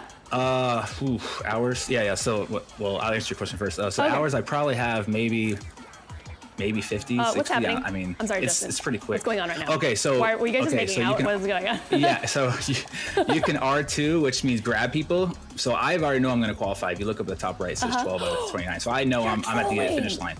Yeah, I'm basically control, and that's a main factor in this game, is trolling people. I think you'll see me maybe grab some people and push them off in a couple levels later on. But yeah, you can troll people at the end. Like if you stand right there at the end, right here where this guy's about to jump up, I've seen people stand there and just hold their hands out. So when you go to jump up, it hits them and you fall down, and you're just like that guy, you just fall off. Yeah. So right now we're just spectating people since I've already qualified, so you can see how people are doing. Other people. They walk kind of like chickens. They're like bark, bark. Yeah, they're called jelly beans. That's what the developers call them. So they're kind of just waddling around. Jelly beans but I've seen jelly beans don't have skeletons, and the developers of Fall Guys, they posted a skeleton. I just saw that, the anatomy of it. That was funny. He's all like crooked in there and stuff, so that's pretty weird. And it looks like a chicken. It looks like a bird. So I win. Yeah, I mean, I could see that. All right, you win. Look, I haven't even played Fall Guys and I'm already winning. Justin, you in that banana suit. Yeah, we're trolling. We're going. What are the coveted suits? I want to know. I feel like I've seen some posts on social where they're just like, I've gotten it finally. I think the most expensive suit is 5 crowns, so that's 5 wins. So the banana's one of them. There's one that's from their other game. Oh, as I was mentioning before, the high class ones, like the banana, are from other games that the publishers put out. So the banana is from a game called My Friend Pedro. And then I think they did, I forgot the other game is, but they have a girl named Shell, and they have another robot cat called like El Gato Roboto, and that's another 5 crown one. So that was the guy I was holding there at the end of that one last match. So you can tell who has the most crowns because of the outfits they wear. They're the cat right there in the front, that white cat in the front row. He's the El Gato Roboto. That's another 5 crown win. So how? Oh, this level is my worst level. I hate this level. And what's it called? So this is called Slime Mountain, and the reason I hate it is because you're not racing the people. If you notice that, well, you don't notice yet, but it doesn't matter what place you come in. You can come in last at first. You're racing the slime. The slime is coming up the level behind you. So you're racing them, the people, to get in front of them and get better positioning. And then the slime, as you see it already... Oh, well, you don't have time because the slime is coming. So you can see like 2 levels below me, the slime already took over that level, that area. So you have to move and get as high up as the mountain as you can and have plenty of time in case you mess up, because you will fall. Like this part right here with the yellow things, this is super hard because you have to balance yourself, jump. I think I actually made it there. You can fall off and you gotta... Justin. Well, it's not always, trust me. That's why we got this one. I hate it because you have the stress of just the slime coming behind you, and you just gotta keep running, don't mess up. What are you thinking in this moment? Besides, hurry, don't mess up. I was yelling because he grabbed me as soon as about to rock past this little. You almost fell off, dude. Yep. I know. Can you not jump enough to jump over that? No. You got a limited jump, like a little. See, love knock me seeing off. So now I everyone gotta go getting do it shoved again. Yeah. I mean, it's called Fall Guys for a reason. Yeah. You're gonna fall, and there's even an achievement for falling 500 times. And I actually, sadly, I have that achievement for falling. All right, so let's be real. That's how you got the banana suit. You fell 500 times, didn't you? That's how you get it. No, I mean, I wish you would get crowns from achievements, but no. I actually had a winner for you to get the banana suit. And you qualified. You just keep qualifying all up in there. So Yeah, I got lucky this you game. saw it being played, and that another great facet about gaming, you watching other people play a game, and then it's a game that maybe you wouldn't have originally sought out, and now you did due to Right. somebody else, and that sharing their content on said game, and now here you are in a banana suit, raging out in Fall Guys, and you're loving it. Sounds like you just love playing Fall Guys. Exactly, because like gaming is supposed to do that. It's supposed to bring joy. It's supposed to bring, even though you rage and you get upset. I mean, at the end of the day, it's to bring happiness, and it's to. I think Alyssa was mentioning before that the military is a stressful job. So to be able to go home and kick off, turn on the Xbox or the PC or the PlayStation and pop in your favorite game, that's the best feeling, you know. Especially when you can play with friends from around the world. Absolutely. Let's first talk a little bit before we get on the around the world thing. Let's talk about your job. You brought that up, and you said you wanted to also de-stress from your day of working, whatever that is. Because I say day as just a time slot for working, because it could also be night, right? Right. Well, contracting is a day job, so 8 to 5 or the normal day job. My current job, courier, the schedule is pretty flexible. It changes because you have missions, so to speak, where you have to place and deliver. Like late and some flights and do that. So I actually have a travel Xbox that I bought myself, where I take that solely with me when I go on my missions. It's not like my nice one or my like 1X or anything. It's like the travel one. So I still make sure I'm gaming. I'm keeping my mind sane when I'm on the road and staying at these hotels and stuff. So yeah, gaming is definitely a way to de-stress, and even if I can bring it on missions, I'm going to. Yes, bring it with you. But you're currently stationed stateside, but you've been stationed overseas as well. Yes, twice. I was stationed in Japan, actually, both times. So I was stationed in Kadena on my first base ever, actually. So the Air Force said, "Hey, welcome to the Air Force. You're going to Japan." I said, "Awesome." That's amazing. So I went to Japan for 3 years, and then went back to stateside. Went to Langley Air Force Base, which I know you guys are doing a command class there as well. And then I got stationed again in Japan, this time in Tokyo. And then I had to leave Tokyo early. I was doing courier duties as well over there, so we went to like crazy places. It was pretty cool all over the Asia Pacific area. And then I got stationed here in Lackland. So it's been a fun trip. I've definitely been around the world, and that's what you mentioned that earlier. The gaming thing about being able to play with your friends, no matter what time zone you're in, is amazing. Yeah, so how would you say, because obviously I would assume anyhow that you have a lot of friends that are in the States as you were stationed over in Japan. How integral was gaming for you in that? I mean, it made it kind of difficult because in Japan it was like a 14-hour time difference, so it just took a little bit of preparation. So I would have to wake up early on Saturday mornings, like 7 or 8. It would be Friday night for my friends back here in stateside. So I would just play for like 4 or 5 hours, and they would play to like 12, 1 o'clock in the morning, and then we just get off. And so it wasn't that bad. I'm the one that kind of had to sacrifice by waking up super early, but I did it because I love gaming and I love my the friends that I play with, and even to this day we still play it all the time. It's the same like 4 or 5 friends that I met at Langley. Oh, I just got eliminated there, so I'm out currently. So I'm gonna hop back into another match here and see how far I can go. But that was called Egg Scramble. It's like a team game, and team games, especially going in solo, they're kind of rough because you don't have no control. You have no control over your team. You have no control of other teams. It's kind of super RNG. No, you can't, unless you're in a party, because you can party up with 4 or 3 other friends and Fall Guys. But I'm just doing solo queue. So because I was talking with Alyssa about how Apex had in-game communication, so Fall Guys does not have in-game communication. Nothing yet. Just kind of use your own eyes grab and your you. hands, your little hands. I'm gonna grab you now. And maybe that's how you do it. You just rage out and you grab a character and just like, you are not performing. Maybe? Yeah. No? It's definitely a lot of rage. Oh no. Okay, I want to give me an example of when your most rage-inducing moment. What happened and how did you react? It was well, I played in multiple games, but this game, I would say my most rage-inducing moment was probably in this game called Tail Tag, where certain players start with tails and certain don't. It's a solo game, no team, so you're running around the map and you have a little tail sticking out your back. And then you have to use R2 to grab other people's tails. And when the timer ends, you have to have a tail on your back unless you don't, you get eliminated. So there's like a little part I like to do where there's like a middle part of the map and it's like a thing spinning around. Well, I go underneath it, kind of like in the shadows, and I run a lap, a circle around, because I think no one's going to follow me. Well, at the last second, I, for some reason, decided to go opposite way that I was going, and a dude was right there. The timer hit 0, and he grabbed my tail at 0 seconds, and I got eliminated. And I probably said too many bad words, but I was like, why did I turn around? I should just kept going straight. So there's those moments where you don't know what's going to happen, and I just got unlucky there. Oh my gosh. Yep. It's too bad we don't have a beep button in the back in production. Let you just have at it. It would just be purely beeped, huh? That's true. Well, you said you have a lot of rage moments in other games too. What is, and for whatever reason, tell me if I'm wrong, Justin. Is raging out in a game, even though it's a negative reaction, but it's so fun sometimes, is right when I say that? I would say it's more like just the competitiveness in somebody. Like if someone rages more, it's probably because they have maybe a little more competitive bones in their body, I would say. Or maybe it's just there's better at their anger management, honestly. But for me, it's just because I'm very competitive. Any game I play, it could be Fall Guys, it could be like Trials of Osiris and Destiny 2, it could be like any other high stakes game, and I'm gonna get very like, hey, we gotta win this, guys. I'm not very like, oh, just sit back, relax, play. Like, I don't know, I love like having that competition, that like aspect. So I've been working on it though, because my buddies do tell me, hey man, you need to calm down a little bit. You're getting a little loud. So oh really? It's definitely, yeah, oh yeah. Well then it sounds like to me you need new teammates. They're not competitive enough. That's what I say. No. I've been playing with these guys for years. They're other Air Force members as well too, so it's great. All right, hey, well, oh no, you were about to tell us about some games that were rage-inducing for you. Other games aside from Fall Guys, excuse me.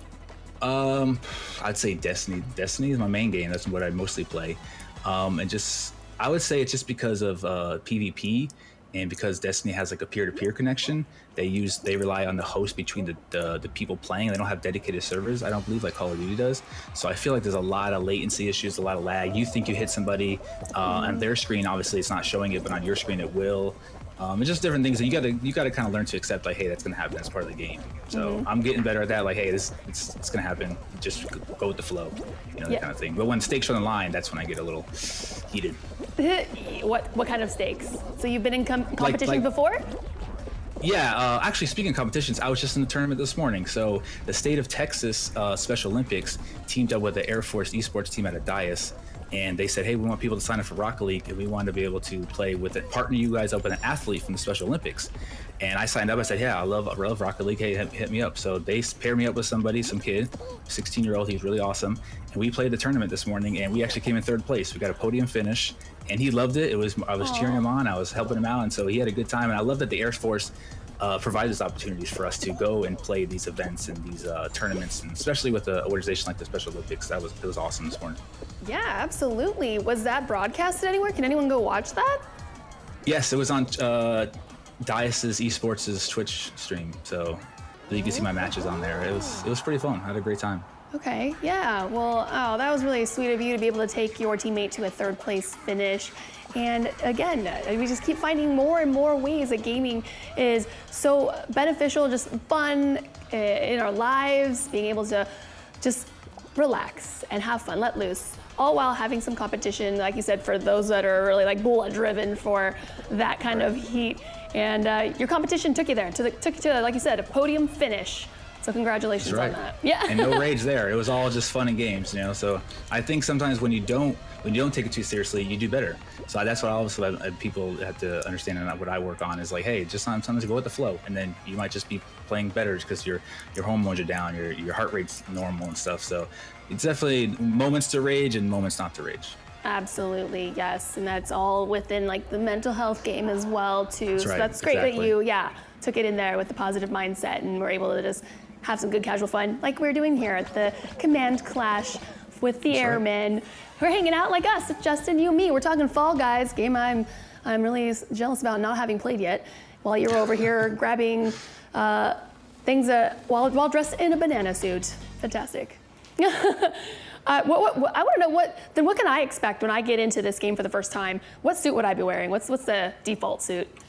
I think the default suit is just a plain jelly bean, but they do give you the wolf to start off. Okay. You might see them, and if you see a wolf, you pretty much know that they're a newbie, because they're gonna wear it. You know, I wore the wolf. Here's tail tag.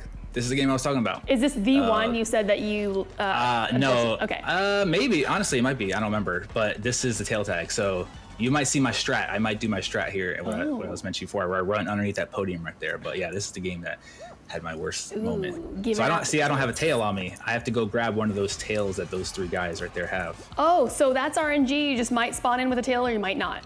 Correct. Oh, Correct. wow. Okay. See, I just grabbed his, and now I'm running.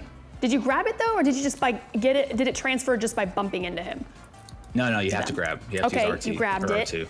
What would you give us some tips and tricks then for being successful? Let's say in this game mode for Fall Guys. I would say this game, don't chase people because you all are going the same speed.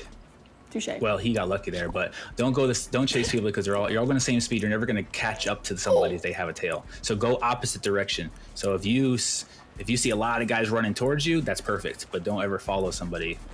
So like I have a tail, I'm just kind of like dodging people, just kind of going. So here's my strat. This is what I do. I just stay underneath these little shadows, because to see how your camera's kind of like blocking things, the other people's cameras are blocking them as well, so they really can't tell if I have a tail or not. So I do this little strat where I just run around in a circle, and sometimes it backfires, and sometimes it's good. Chat, we got our running simulator. It has finally happened. It's here. For 30 seconds straight. So depending on your suit, is the tail change according to that? Because I see some different types of tails, or is it just that static tail and there's different ones and you just get what you get? That static tail, just a gold and yellow tail is what I thought I saw some really like fuzzy, cute ones that look like foxtails. That were like wavy. Yeah, it's all gold and brown. So I just stole that guy's tail back at like 5 seconds. And I'm kind of like, oh, please don't come near me. No, I qualified. And you did it. That was stressful because someone stole my tail like 7 seconds, and then you got to scramble and like to get another tail back because someone takes it, you're eliminated. Yeah, what would be the best way to hold, and what's the best angle in Fall Guys to be able to see as much as you can to keep yourself optimally able to either make a move, make a play, or dodge?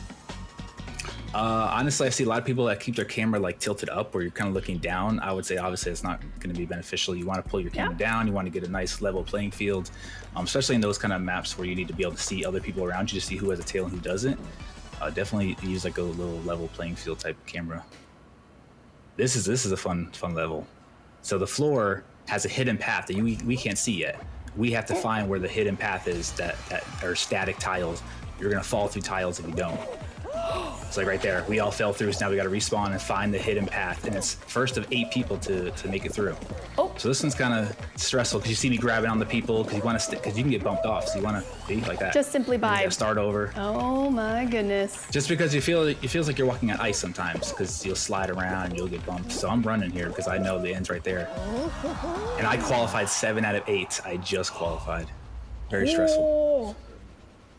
How many? So was 7th your last? Oh, hey, let's point this out. Jay McFly is shown right here in the game, but you also go by Hey McFly. Let's talk That's about Hey McFly was taken on PlayStation, so I had to use Jay McFly, which is like what I use on Discord and stuff.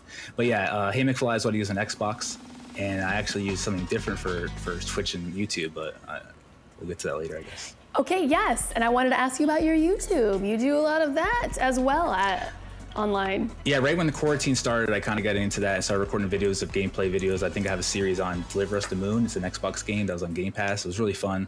I also did a challenge where I did a push-up challenge where I had to play 4 different games, and based on I played a Forza Horizon race. Whatever place I got, like times like 10, I had to do push-ups. If I got 4th place, I had to do 40 push-ups. And then I played like Halo. If I got a certain amount of deaths, I had to times that by 10 and do that many push-ups. And then I played PUBG, where if I whatever place I came in, I had to do ×2, and that one was pretty brutal because I ended up coming like 50 something and had to do like over 100 push-ups in one sitting. So it's a good video if you want to check it out. It's push-up challenge on my channel. What's your channel? Sergeant McFly, SGT McFly. SGT McFly. So I decided to go the military route on that instead of just the Hey or J. Any particular reason on that, or was it because Hey and Jay were taken too? No, I just wanted to kind of get that military aspect to my channel as well, because I love being in the military. I'm a gamer, and anytime I can make the two coexist, that's amazing. Yeah.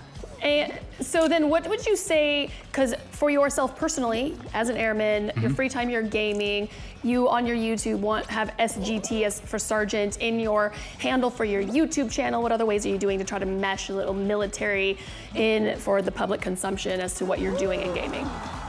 I try to make an impact on every base I go to. When I was stationed at Langley, me and my buddies, the guys that I play with now, we decided to get together. Hey, let's make tournaments, on-base tournaments for other guys in the dorms and stuff we can't get around and play. So we decided to put together a Halo tournament, and it was pretty fun. So just getting the younger airmen involved and stuff in gaming it's always great. Yeah. Oh. Well, yeah. You just noticed I got a crown there. Yeah, you won. I got the W. You that's just right. casually slid in and won. We were just like, yeah.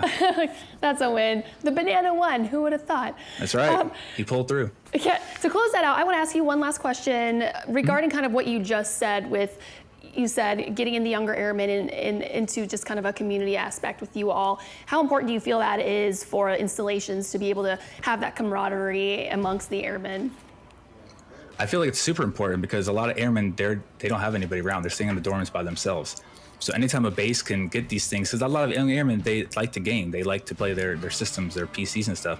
If you can get them out of their dorms, get them not like off-base partying and doing all that other stuff, and get them like doing stuff they actually like and love, there's nothing better than that than getting them comfortable being at their new base, surrounded by new people at their work centers. And it gets kind of scary going from your basic training to tech school and getting to your new base where you might not know anybody except the people you work with.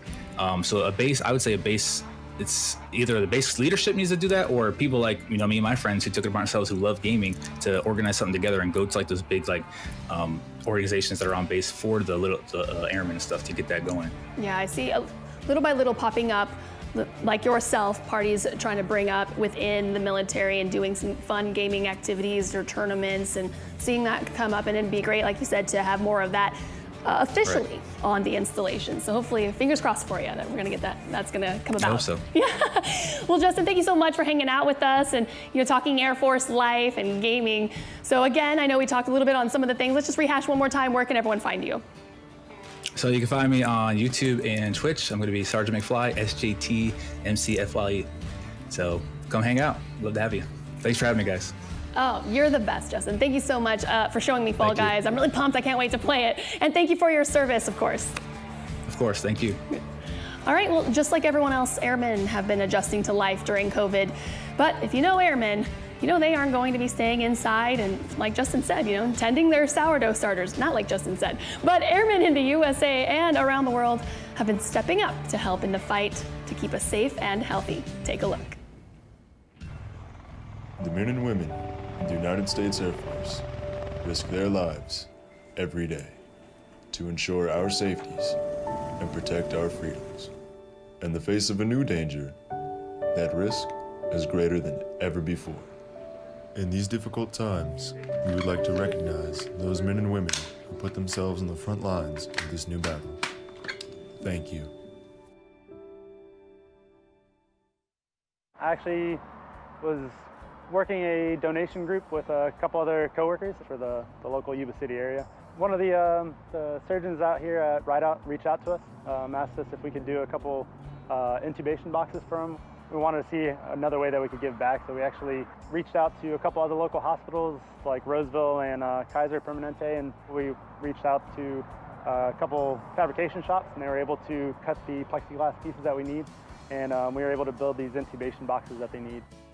So the intubation process for the hospital is when they're actually putting the tubes into the patient so that they could breathe on a ventilator. So typically they're in very close proximity to the patients. The intubation boxes will be able to give them a protective shield barrier between them so that they can actually reach through and do what they need to while being able to see what they're doing, but also be protected.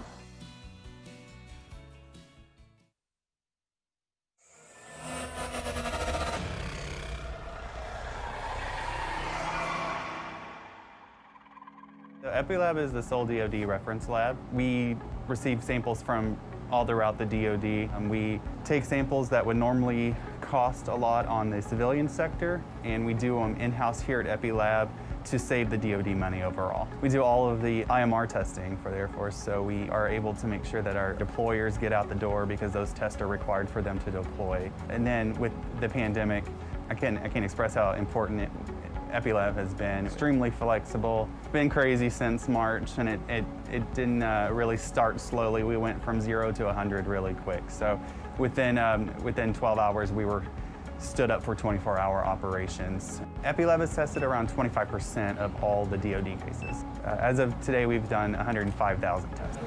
The days have been extremely long, to say the least. Getting so many samples in a day, trying to extract them all. We're trying to get a 48-hour turnaround time for patients to make sure that we can get them cleared and going and everything like that. Running 12-hour shifts at a 24-hour operation right now. It's been a lot of work. So the job I'm doing right now is the manual extraction for the COVID test.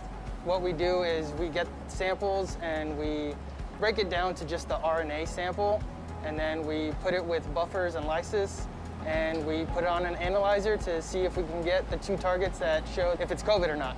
So I am the general supervisor over the automated molecular diagnostics section. So my job is to verify the performance of the high throughput COVID analyzer. When they hired me, I was going to be in charge of the gonorrhea chlamydia testing. Then the pandemic happened, and all of a sudden my job is coronavirus testing, and it's been really fast, a little bit stressful, getting everything up and running, getting the results verified so that they're precise and accurate. I was amazed to see that with EpiLab. I have worked in private sector laboratories for 10, 12 years, and coming here to the Air Force was a culture shock for me at first. I was just amazed that when the pandemic started, the Air Force was able to bring people from other sections and train them and get everybody, they call it getting spun up.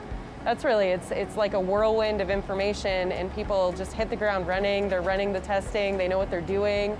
I'm so impressed by the Air Force and the EpiLab. I'm just proud. I'm not only for what we've done for the DoD, but just for the technicians and the people that work in this lab. Just proud of them for being so flexible, just doing whatever needs to be done, and people are just going really out of their way to do whatever needs to be done to keep this mission going. My team's fantastic. We have contractors and civilians working on the day shift, and then our night shifts. Our night shifts are the real stars. They're here from 8 p.m. to 8 in the morning, running samples all night long, just putting them on the analyzer and taking them off and certifying them for around the world. I've heard that the work that we do and all the specimens that we get, they're clearing people to go back to work. They're keeping people safe. Maybe they didn't know they had coronavirus, and now they do, and they're able to stay home and protect other people. They're testing people who are going to go on deployment. So I think what I'm doing is far-reaching. It affects people's lives.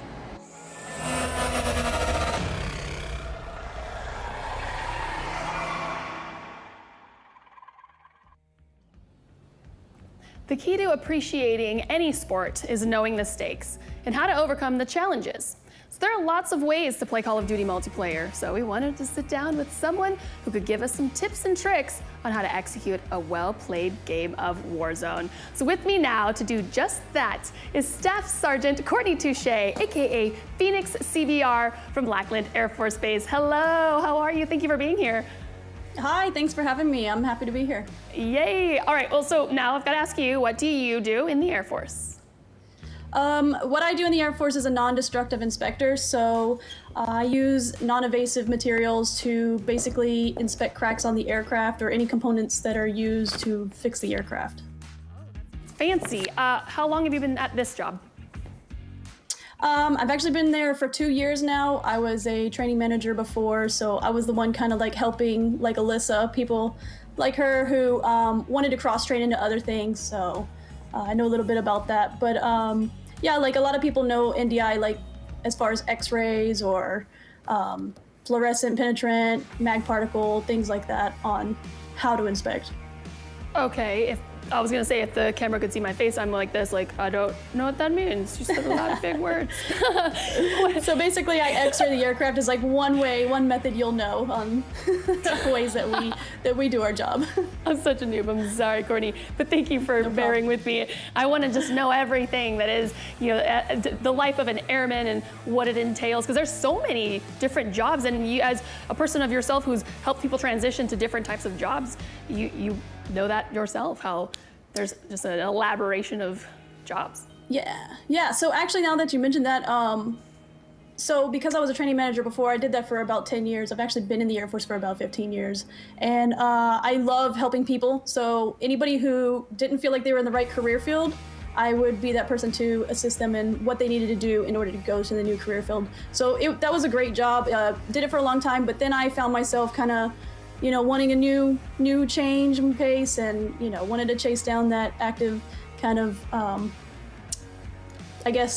day to day. So that's what I did. I went ahead and 2 years ago changed my career field to NDI.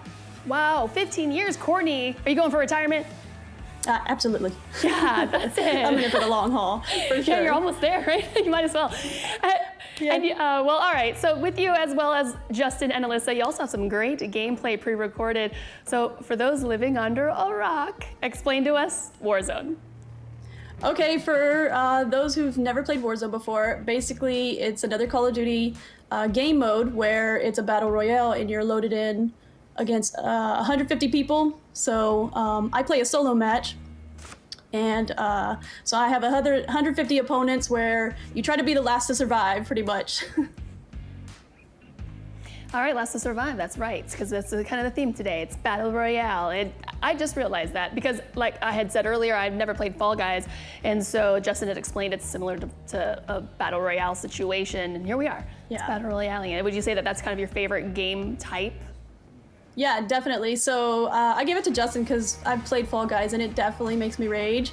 And you can't hear anybody. You can't let them know that you're irritated with them. So for Fall Guys, it's you're against everybody. There is no team. At least with this Battle Royale, you can jump into a duos or a quads and try to work together. But solos isn't my usual thing, but I do have some gameplay for solos. All right, yeah, well, let's see. Let's see how you did, because you said you don't usually do solos, but I have a feeling this one's going to be a good one, isn't it? No spoilers, maybe?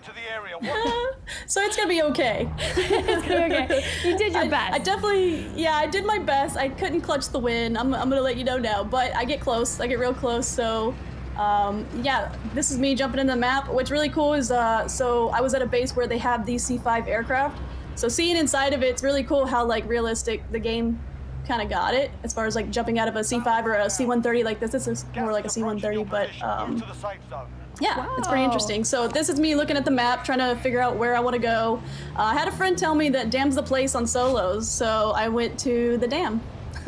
Okay, yes, we saw Hank, who was on earlier, Hank Basket. He also dropped somewhat in this area and was able to survive. Yeah, so the first thing I usually do is I want to plate up, I want to get my shield on, and then also pick up the gun, any gun that you can get your hands on before anybody else. But I didn't have a chance to here, so you'll see I just had to use the pistol that they dropped me with and You're just prevail. better. he just wanted to be sneaky, and I wasn't going to have it, so... But yeah, finally found a gun, and then it's gonna get pretty slow. So there's a guy over at the fire station right across the street who wants to sit up in the tower and try to get as many shots he can. So you'll see me for a while kind of looking at the window, looking out at him, seeing where he's are you gonna run? Are you gonna come near me? Because you can see where the zone in the little mini map is. We need to go north west, so I'm waiting to see if he's gonna push out. He doesn't really, so it's a little slow at first, but I try to put some shots into him, but with that gun I'm not very prominent with it, I guess you could say. And that range, maybe a little bit? Yeah, especially the range on that, so you see, I'm like, oh, Still nope. in a tower, it looked like. Yeah, and I'm trying to get a little different angle on him. So another thing about this game is angles are kind of everything.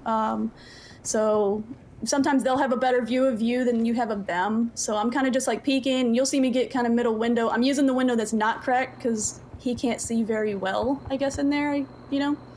So I'm just kind of like waiting, like, come on, man, like you threw some shots, you gonna finish this? Or you know I don't have many loot here, you know, I don't have much loot, so. You feeling he has more than you at this point? Is that why you're not yeah, pushing absolutely. him? That fire station has way more loot than this one little building, so I'm just waiting to see if I can at least grab some shots for him running across the street, but he stays there for quite a while, so. Do you have that down yet where you can actually get up on cover but angle out, make that lean? I try. I feel like I haven't really got that down yet, but I'm trying. I'm trying to work the angles a little better. That's something I've been working on recently more than ever. I mean, I used to just be a pusher. Like I would just, you know what, let's go for it, you know? So you don't do that and then anymore? I get myself in trouble. Oh. no, especially in the solos, I was like, okay, let's make this game last as long as I can.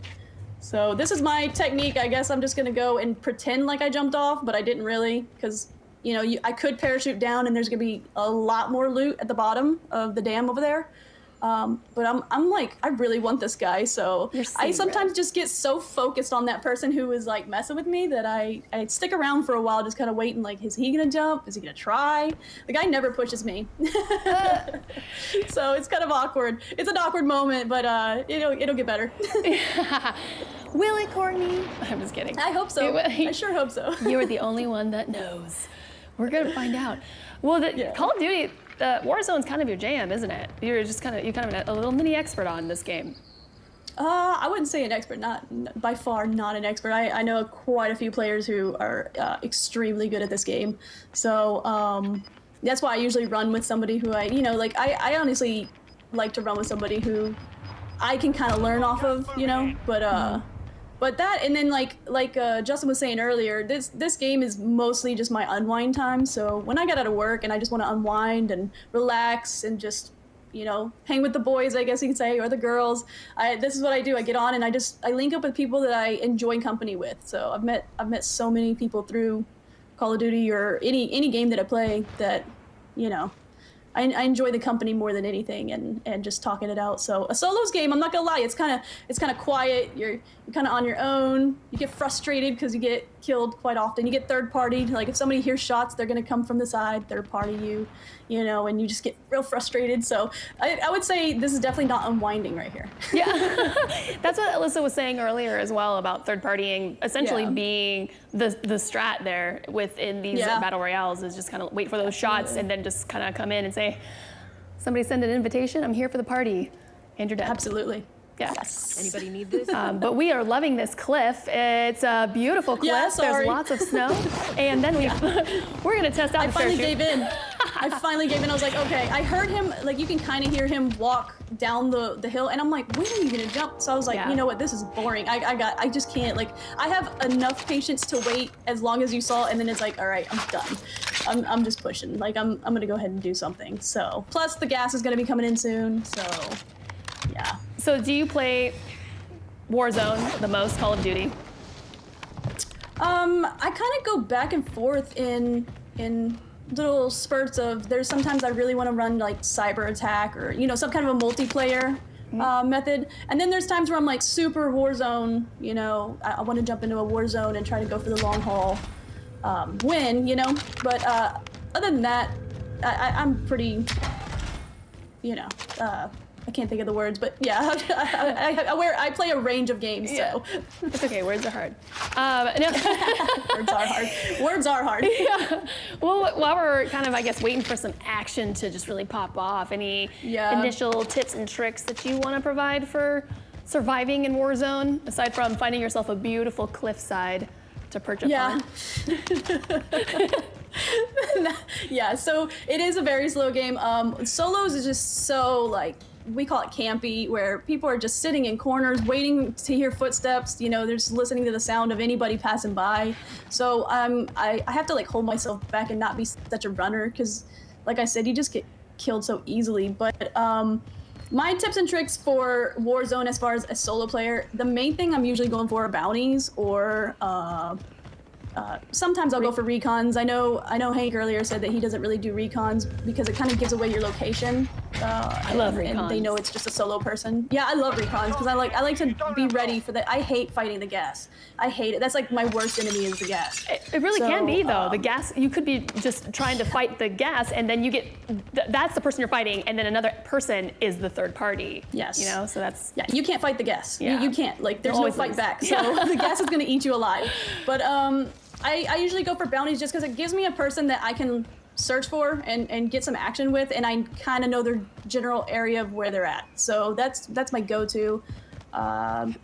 makes Loot, sense. like I try to get as much money as I can because it seems like plates and loot kind of come limited in a solos match. So you're trying to get that $10,000 to get your actual guns from your loadout. And yeah, it took me a while to receive the cash. And then when you do go to a buy station, you know people are camping it because there's 100 people in the game. They like to camp those buy stations just to get that easy kill. So I usually just grab the loadout and run and try to find like a good location to settle in and throw the loadout, grab it real quick, and be ready. Yeah, with the camping a spot, I was going to say that about the recons because you said, well, it could give away your position, but that could also be the strat right there. Is you're luring people in, take a position, get some kills. Yeah, definitely. So if I'm doing a recon, it's just the thing is in Warzone, it's kind of different than multiplayer. In multiplayer, they drop you on one side of the map, and you know you're pushing forward. You know you got to watch your right and your left. When you're in Warzone, you're basically having to watch all around you. So 360 degrees all around you, trying to listen in, trying to focus it. So when you're on a recon, I like to just like sit there and just keep circling around. So if somebody takes a shot at me, I feel the location and just kind of feel out like which way I need to aim or look and be ready for them. So that's the one thing that's kind of like, yeah, it gives away your location and you could wait for somebody to come in, but you got to be ready like this. Like as soon as I feel a shot, I just make a maneuver and try to cover myself, especially because plates were so limited. I couldn't get my hands on plates in this game. So I'm like, could I fight him? Yeah, but I'm gonna go ahead and play it safe and just take off because I have gas behind me. He's up on a high ridge, which the angle is just so much better when you're up higher than when you're lower, like in the location I'm at. So I was like, you know what? I'm gonna leave him alone. I'm just gonna keep going. Then find somebody else because, like you said, there's over 100 people there. Yes. So let's talk about this that thermal scope. I remember you mentioning you like to use that. So talk to us about your loadout. You're the one you're looking to get right now. So I know I'm gonna get a lot of hate on the thermal scope. Everybody hates the thermal scope. I love it. I don't know why. It works. I'm an MP7. Yeah, it works. I'm an MP7 AX50 runner. So I like a really fast MP7 to where aim down sight speed is just the quickest you can make it. And that MP7 just rips through people, and it has a good distance range. So that's my go-to run gun. And then the AX50 for any long distance, I love to snipe, and sometimes I get some good snipes in.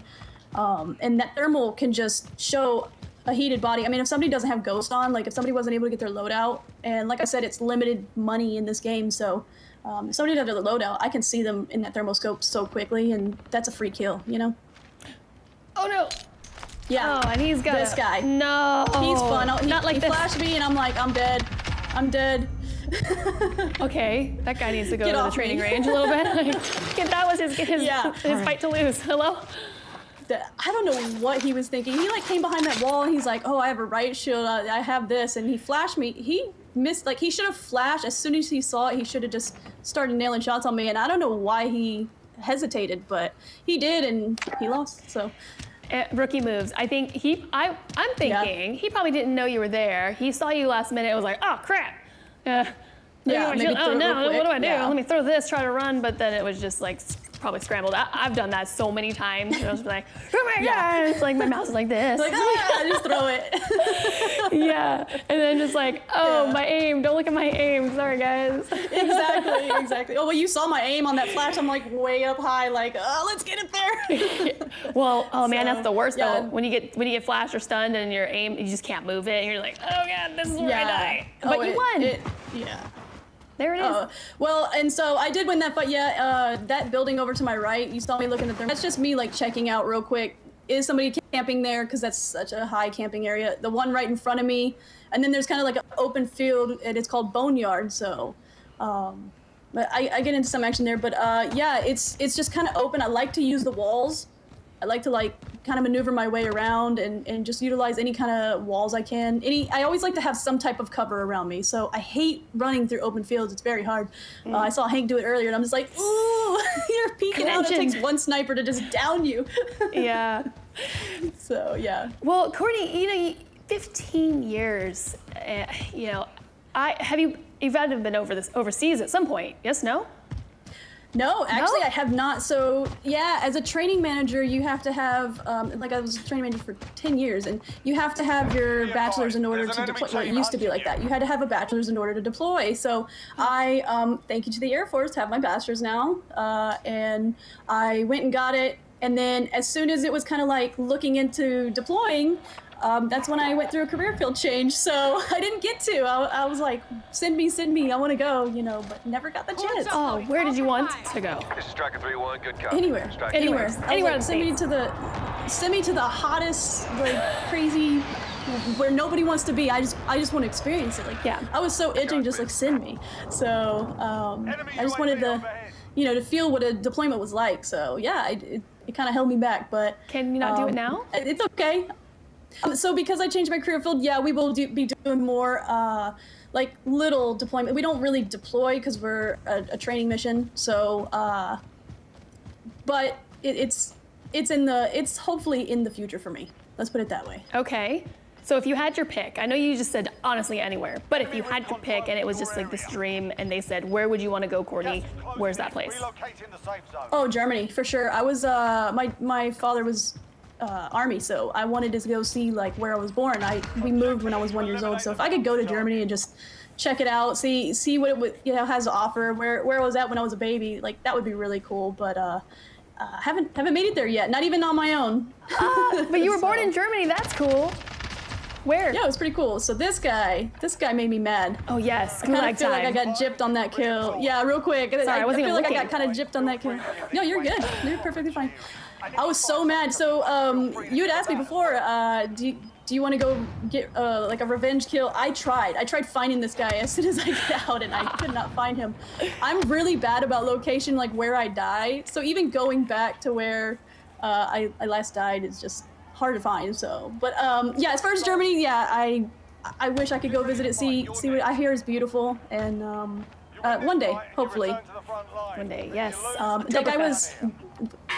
Yeah, that guy was trying to taunt me in the chat. I don't know why, but gulag. Yeah, all they gave us was a knife in this gulag. So I'm not very good at the throwing knives. I just kind of like yeet them and see if it'll happen. Yeah, and I'm like, oh man, I'm dead. I'm dead. Oh no. Oh, he threw his too. Yes! Yeah. I saw, that was some basic training plays right there. I saw it, right? Yes. You learned that in basic? Oh, that was... Yeah, that was a very, those were some, well, not so much us, but yeah, that was a very lucky gulag. I feel like my punches were like more in the air than it was at him. Yeah, I was just like, I'm winning this gulag, I just want to go back. So the gas is moving in, I'm trying to find like, where did I die? I'm looking around, you'll see me kind of just like, is it there, is it here? Don't know. And I'm trying to like, right here, I'm flying in to see if I see any movement, because I don't care if I had a pistol, I was so mad I wanted to get that guy. I had just gotten my load out. I was happy with it. So, that's the worst. Yeah, so I'm trying to figure out where he's at. I don't see him, so I'm like, okay, well, let me try to at least find my gun. So I go to the back of the gas and I move forward because I'm, just searching as fast as I can. But I end up finding it. The problem is he took off of my MP7, so I pick up this Bruin right here, and anybody knows running with a Bruin is super slow. So I'm like, this gas is gonna kill me. And you're so used to the ADS speed of the MP7, yes. And then you're going to try to do that and calculate it. Exactly. You're dead. Exactly. Yeah. Yeah. So, but that Bruin that'll rip them apart. So I was happy to at least fall on that. Yeah, the Bruin will ruin. I just had to. The Bruin will ruin for sure. I'm getting roasted. Anyways, no, but I commend you on that strat to land by the edge of the gas, because then no one's behind you there and you can just move forward. I assume that's exactly where your head was at, and you were able to get kind of find where some of your stuff and get a little bit more going. you see me find my stuff, and there's a pistol there, and I'm like, I should have grabbed that pistol and ran with it, because the guy left my loadout. So you'll see, like, I picked up my loadout again that I had bought earlier, and I'm just like, okay, I need my MP7, so I need to get in the gas and try to find a place to throw this thing without completely giving away location. I'm like, whatever, I just need my MP7. So I should have picked up the pistol and ran a little faster, but I'm just looking for him, and I see kind of a guy right there. I don't think it's him, and I'm like, you know what? I'm going for my MP7. I'm not even gonna mess with this guy, so long game plays. I hate vehicles. I almost never get in a vehicle because they're death wish, but you know. You gotta do what you gotta do, you know? Desperate needs right there, for sure. So I'm like, let me go in the hills, let me throw this load out, yeah. Yeah, you don't think someone's already there? In my head, I'd be like, someone's totally camping up here. Clearly not. Oh, yeah, for sure. I was lucky, I'm not gonna lie. Yeah, and then that car kept going and going, and I'm like, please don't run over me. Don't make it that game where, because the car will run over you and it kills you and you're like, what? I wish it was that game. I'm sorry, Courtney. I love it. No. You wouldn't have given it to us though if it happened. I know you wouldn't have. But yeah, your loadout. Okay, so right now, your loadout, that feeling of just you need that MP7. How is that that desire also maybe with gaming in your life as an airman? And I mean, you've done 15 years so far. You're going for the long haul. Gaming seems to be quite important for you to keep you, like you said, de-stressing.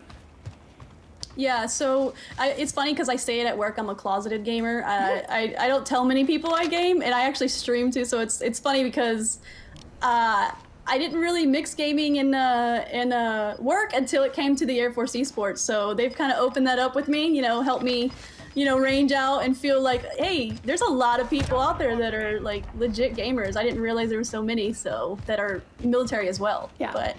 But yeah, it's pretty cool. The community is really awesome, and I've got to meet so many people that I never would have crossed paths, never would have known they were gamers, you know, and it's just crazy. So yeah, I feel like I feel like really lucky that I got this opportunity and got to meet so many people that also game, and we can talk about that. So as far as like at work, not many people, like maybe the closest people to me know that I game and whatnot, but usually it's just like what I do at home, and that's about it. Well, now we're gonna blast this all over your installation, and they're all gonna find out. Oh, thank you. We're gonna tattle on you. Thank you. And we're gonna force you to make more friends, Courtney.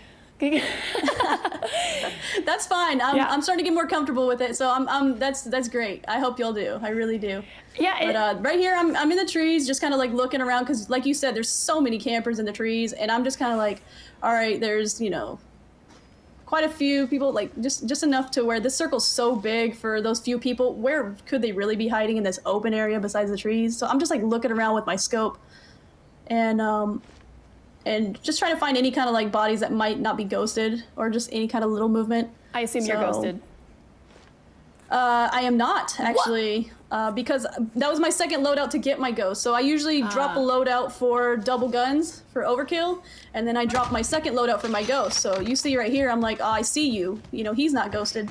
And I'm like, okay, well, I know he's going to have advantage at the top of the hill, but I have no plates, you know, so I got to do what I got to do. I'm just going to have to like kind of sneaky, wait to hear him. Really wait till I like hear his sounds and just try to take that angle on him. So back in the day, I used to be just like, oh, let me just go at him. And this time I'm just kind of trying to take it slow. And he's using that tree really well. Yeah. I see him plating, so I'm like, let me take some shots. And then I'm like, okay, let me change my angle just a little bit. He threw C4, missed. I'm like, okay, how about that? How about that, buddy? I mean, I just wanted to return it. Thank you for the go. reminder to use it. I just wanted to give it back. Here. Take it exactly. I'm a giver. You didn't make the package to the doorstep, buddy. This is how Amazon does it. Yeah, gotta get them drones right to the doorstep. Yes. Only 4 enemies remain. You know what to do. Taking so over. only 4 enemies remain, and this circle's huge for 4 people. And I'm just like, okay, let me get in the gas area. Let me try to get some cover, because this field is just way open. I see the loadout. I could get ghosts from it, and that would help me for in-game. So I'm trying to like, but I know somebody could be camping that loadout. So I'm just trying to like flank around, use the outskirts of the map, and really just try to work my angles instead of just rushing in. Clear it. What's that called in military? Like what you're doing right now, you know, this idea of clearing the behind you and making sure before you just bum rush a spot. Oh, you would ask. Yeah, just intel, I guess, taking some intel before I just run in, you know, so. Just words ask. are hard. So you need to wait till a person of a certain rank probably gives you approval, or the same. Yeah, absolutely. Okay. Yep. Follow the officer's orders, you know. So. Can you just waiting for the go ahead? Yeah. But, in solos, it's oh.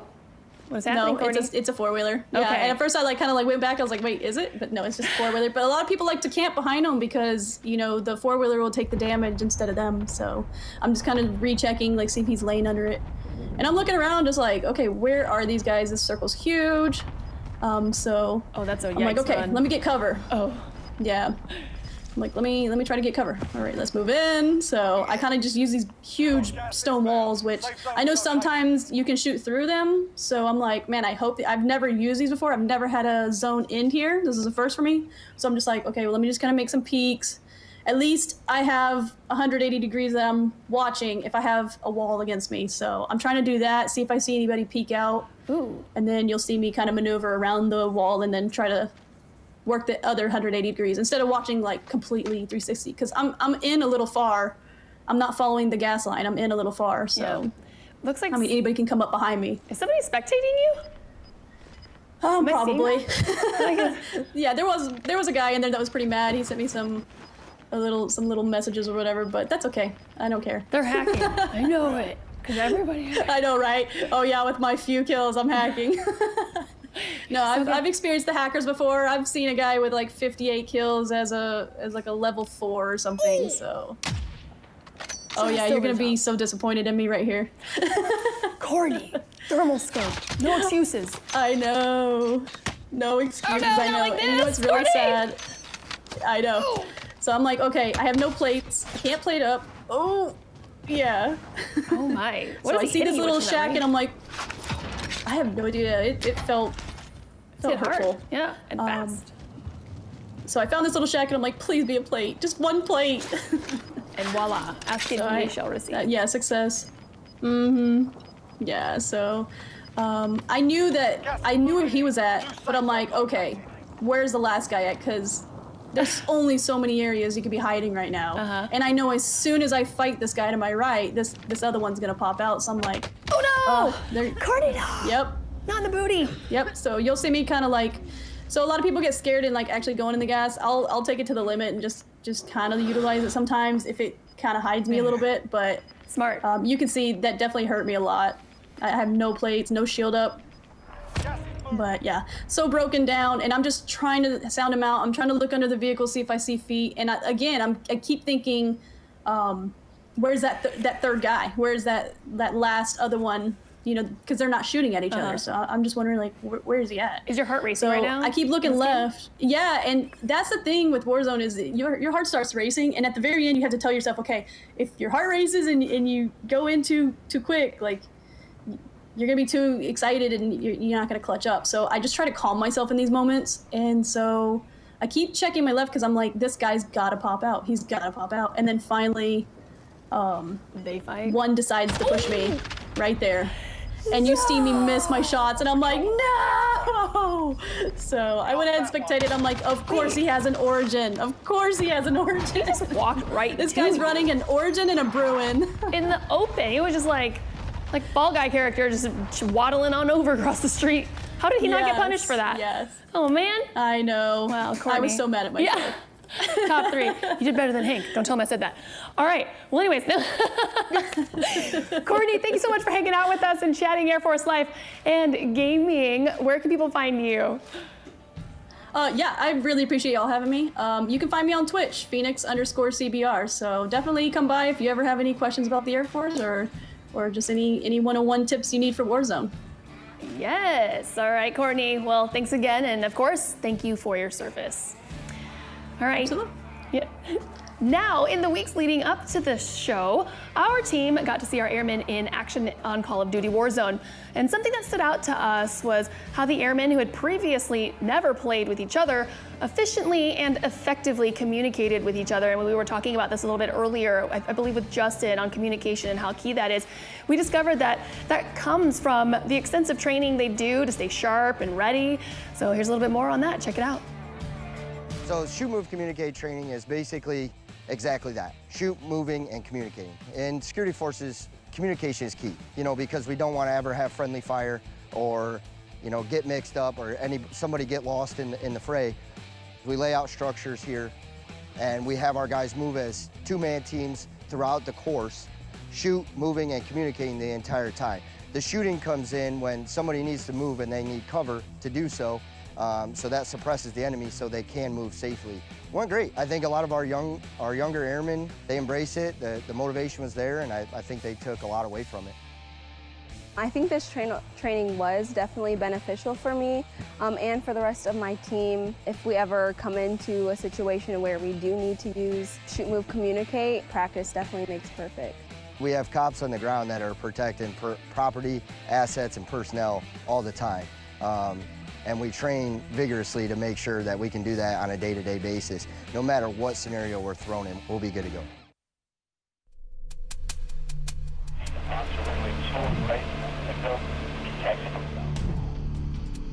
Jet 4, no sky, runway 3, taxi with Foxtrot. Oscar, that's 01 taxi for the world famous source 2928 with ATIS clearance.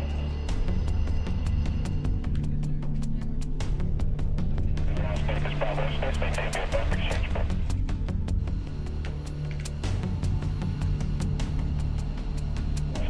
Describe, verify call sign July 61. Pull taxi to the Armageddon. Actor 43, clear takeoff, 3 left switching. And that's our first episode of US Command Clash. You guys, thank you for watching, all of you. Thank you also to the legendary Hank Basket for having been here a little bit earlier with us, and to all of our airmen who were able to join us today. We loved having them on board, and we're excited to be able to show you guys what we've got in store for you every week here on Command Clash as we visit all of these amazing installations up ahead. And you guys can catch each episode streaming on YouTube, Twitch, or Facebook. You can also follow us on Twitter at AFSVC_esports. And after each show, you can catch our VODs on YouTube.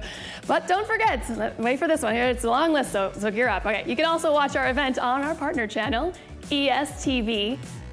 It's available on Roku, Sling, Dish, Fire TV, Vizio, and Samsung TV Plus. I didn't have enough fingers, so I had to just redo them. But that's it for us. You guys are fabulous. As I said, thank you so much for watching. We're excited to see you next week and to show you what we've got. So, special thanks again to all of you, our airmen. They're fantastic. And before we go, take a look at this. Welcome to US Air Force Command Clash, bringing active duty airmen and special guests to battle it out on the virtual grounds of Call of Duty Modern Warfare. We'll be taking you to 4 different air bases, but only one will be victorious. Jeff Leach, everyone. This is your commanding officer, Ghost, ready to drop hot in the area and clap some of those noobs' cheeks. It's a bit of a cat and mouse chase right now, and it's a nice down there from Alex Navan. Wow, another down there as well. What a throw! Absolute beast move there. Welcome to the war zone. Oh!